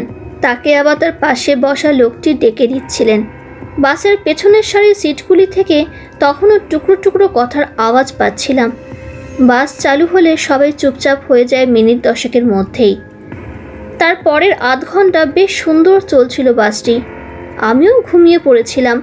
হঠাৎই পেছন থেকে আসা আর্তচিৎকারে ঘুম ভেঙে যায়, আর তারপর ব্যাগ কাঁধে দরজা দিয়ে সোজা বাইরে লাফ।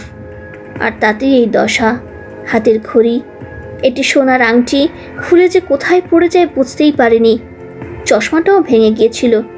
প্রাণটা নিয়ে ফিরেছি, এটাই যথেষ্ট। পরে জানতে পারি যে বাসের প্রথম 3টি রোয়ের যাত্রীরা বেঁচে বাস থেকে বেরিয়েছেন। রাহুল বলল, তার মানে যদি কোনো যাত্রীর সিট বদলেও থাকেন, সেটা কি 4টি রোতে, যার কেউই আজ বেঁচে নেই? মিস্টার সর্দার কি যেন ভাবলেন, তারপর বললেন, হিসেব মতন তাই তো দাঁড়াচ্ছে। কারণ বেঁচে যাওয়া যাত্রীরা তো নিজেরাই নিজেদের সিট নাম্বারগুলি লিখিয়েছিলেন। আর সত্যি কথা বলতে, তারপর যা যা ঘটলো কিছু হয়ে থাকলেও আমার আর মনে নেই। রাহুল হেসে বললেন, বেশ, আপনাকে আর বিরক্ত করব না, আমার কার্যে রইল। যদি কিছু হঠাৎ করে মনে পড়ে যায় দয়া করে যোগাযোগ করবেন। সময় দেওয়ার জন্য অনেক ধন্যবাদ। এদিকে রাহুলের কথা অনুযায়ী রুবি দেবী যোগাযোগ করেন পূজা দেবীকে। পূজা দেবী জানান যে উনি ব্যাংকে আছেন, বাড়ি ফিরে যোগাযোগ করবেন। রুবি দেবীর পাশে বসা কণিকা দেবী চায়ের পেয়ালায় চুমুক দিয়ে বললেন, বেলা প্রায় 4:30, এখন ব্যাংকে কি কাজ করছে? রুবি দেবী বলেন, হয়তো কোনো কাজ আছে। নমিনেশনের অনেক কাগজপত্র জমা করতে হয়, সেসবই হবে কিছু। ওর ফোনটা আসবার আগে চলো আমার আর রাহুলের সুটকেসটা গুছিয়ে ফেলি, কাজটা সেরে রাখি। কণিকা দেবী বললেন, আমারটা তো গতকাল থেকেই রেডি, বেরিয়ে পড়লেই হয়। রুবি দেবী ঘরে এসে গোছানোর কাজ করতে করতেই কণিকা দেবীকে জিজ্ঞাসা করেন, তা তুমি কীভাবে পূজার থেকে ভাইজাগের স্কুলের নামটা জোগাড় করবে ঠিক করেছো?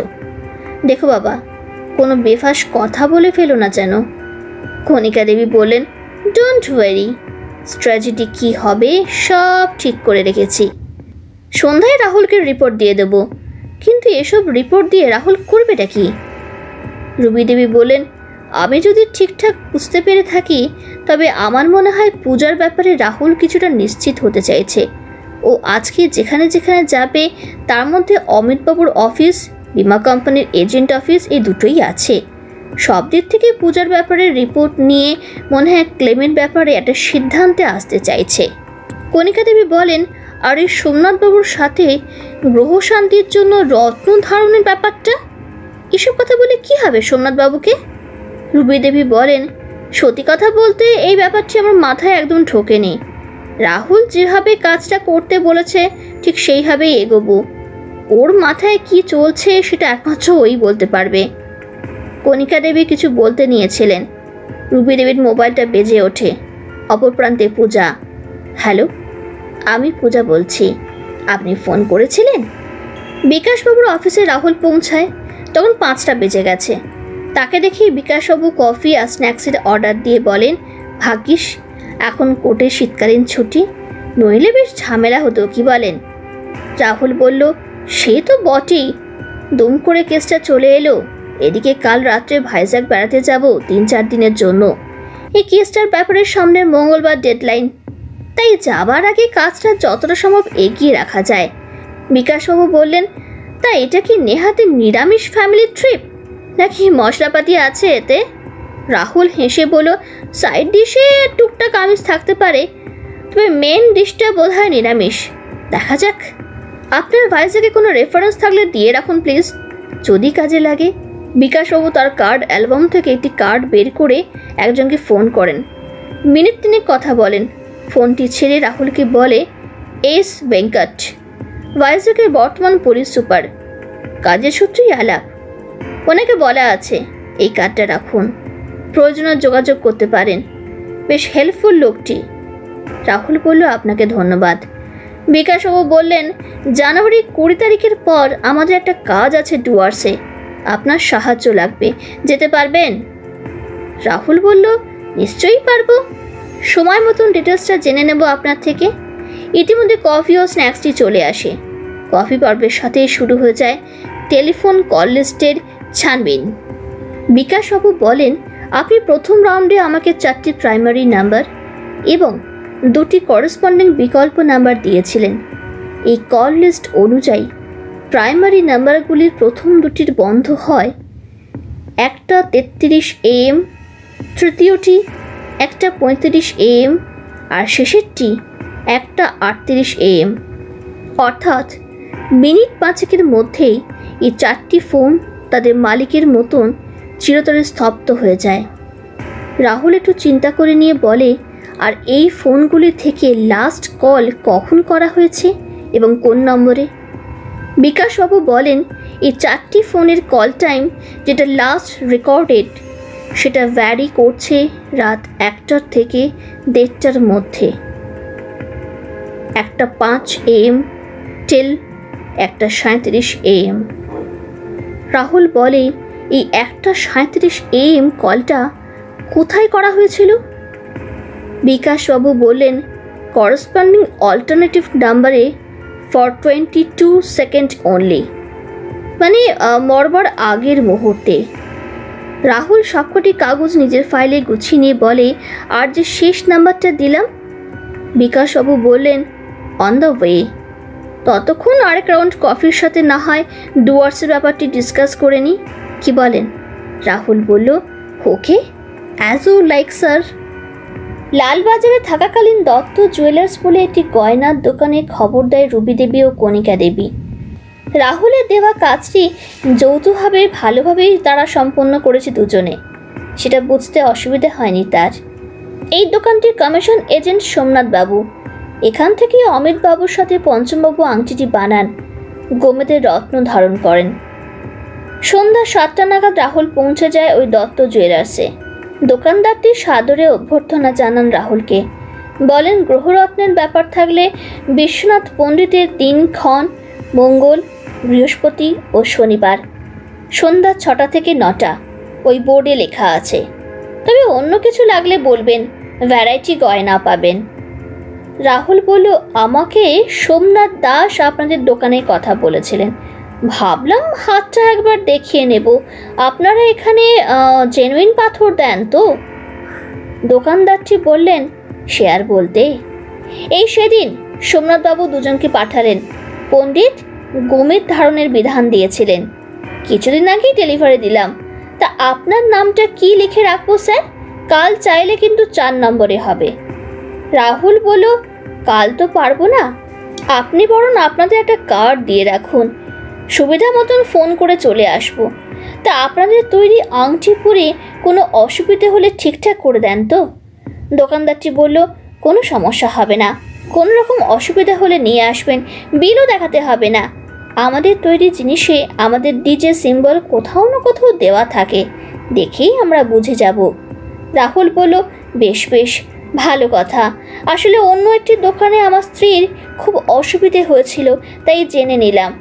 আপনাকে ধন্যবাদ। আমি সামনের সপ্তাহে ফোন করে চলে আসব। সেদিন সন্ধ্যায় কথা হচ্ছিল রাহুলের সাথে বাড়ির সদস্যদের। আজ তো কণিকা রুবি দেবী ভেলকি দেখিয়ে দিয়েছে। কীভাবে করলে কাজটা? রাহুলের প্রশ্নে কণিকা বলে, আমি তো নারী কল্যাণ সমিতির প্রতিনিধি হিসেবে পূজাকে সব রকম সাহায্যের আশ্বাস দিই। কথায় কথায় মিশনারি স্কুলের নামটিও জেনে নিয়েছি, তবে ওর কোনো কাজে রাখতে পারলে ভালোই লাগবে। রুবি দেবী বললেন, আমি তো সরাসরি আমার মানসিক চাপ, টেনশন ইত্যাদি গল্প শুনে খানিকক্ষণ কাঁদুনি গাইলাম।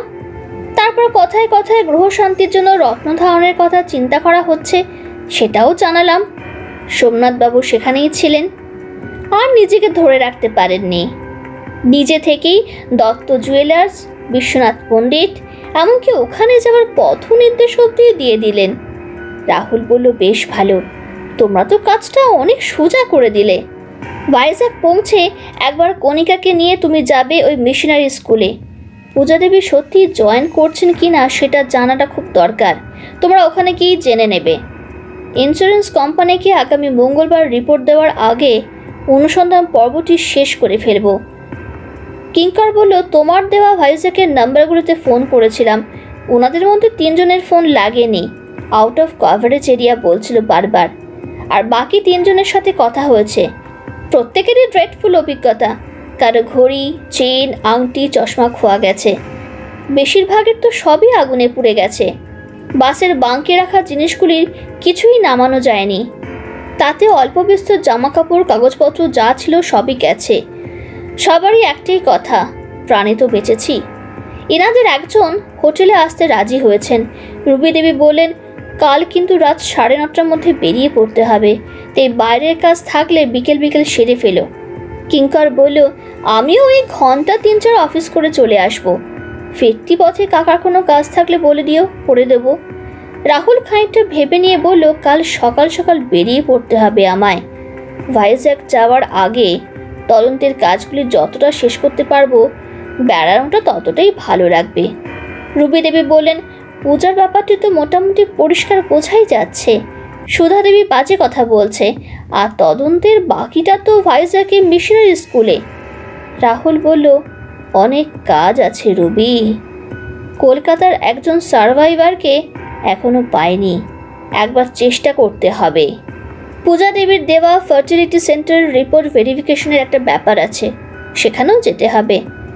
সুধা দেবীর নাকে একটু ঝামা ঘষারও ব্যাপার আছে, লোকটা সামলাতে পারছি না। আর সবশেষে পূজাকে একবার আপডেটটা বলে দিলে আমার কাজ শেষ। কণিকা দেবী বললেন, বাবা, সে তো অনেক সময় লাগবে কাল। রাহুল বলল, সে তো লাগবেই, তবে চিন্তা করো না, সময় মতন চলে আসবো।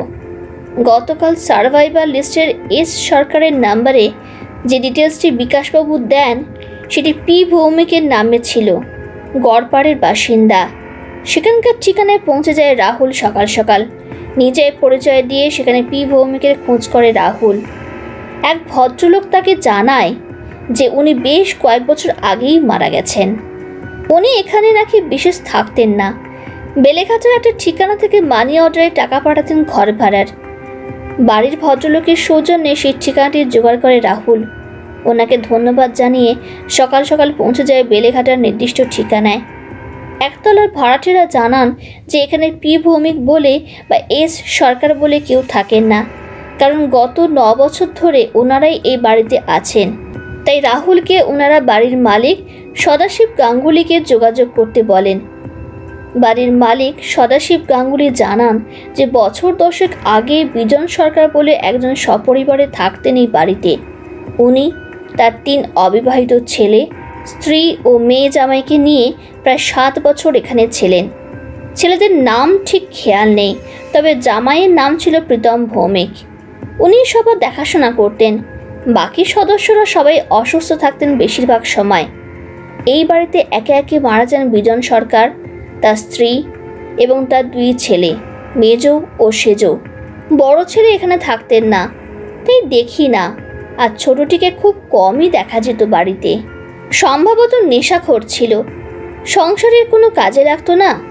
শেষের দিকে ওই মেয়ে জামাই শুধু ছিলেন দুজনে, কিন্তু বছরখানেক পর মেয়েটিও মারা যায়। আর তারপর প্রীতমবাবু একদিন কোথায় যেন উধাও হয়ে যায়। অনেক চেষ্টা করেও কোনো খবর পায়নি। রাহুল তার নোটপ্যাডে কয়েকটি জিনিস নোট করে নিয়ে বলে, বাড়িটা খালি করলেন কিভাবে? সদাশিববাবু বললেন, 6-7 মাস ভাড়া পায়নি, ভাবছিলাম কি করব। ঠিক সে সময় উদয় হয় ছোট ছেলে, ঘোলাটে চোখ, মাথায় ঝাঁকড়া চুল। সে জানায় যে প্রীতমবাবুও নাকি মারা গেছেন। বাড়ির চাবিটি দিয়ে বলে যে সে এখানে থাকে না, আর এখানে তার কেউ রইল না, তাই বাড়ির দরকার নেই। রিলিজ লেটারে সই করে সে চলে যায় সেদিন। তারপর থেকে আর দেখি না তাকে। রাহুল বলে, ওই চিঠিটি কি একবার দেখতে পারি, যদি নামটা মেলাতে পারি? সদাশিববাবু বললেন, ঠিক বলেছেন, চিঠিটাতে নামটা পেয়ে যাবেন, খেয়াল ছিল না। সদাশিববাবু ভেতর থেকে একটি ফাইল নিয়ে এসে রাহুলকে চিঠিটি দেখান। ওই চিঠির একটি কপিও ফাইলে ছিল। সদাশিববাবু কপিটি রাহুলকে দিয়ে বললেন, এই কপিটি আপনি রাখতে পারেন, যদি কোনো কাজে লাগে। ওনাকে ধন্যবাদ জানিয়ে রাহুল বেরিয়ে আসে সদাশিববাবুর বাড়ি থেকে। বেলেঘাটা থেকে বেরিয়ে রাহুল 10-15 মিনিটে একটি কাজ সেরে ফেলে বিকাশবাবুর সাথে লালবাজারে। তাকে দেখে বিকাশবাবু বললেন, খুঁজে পেলেন 3rd সার্ভাইভারকে?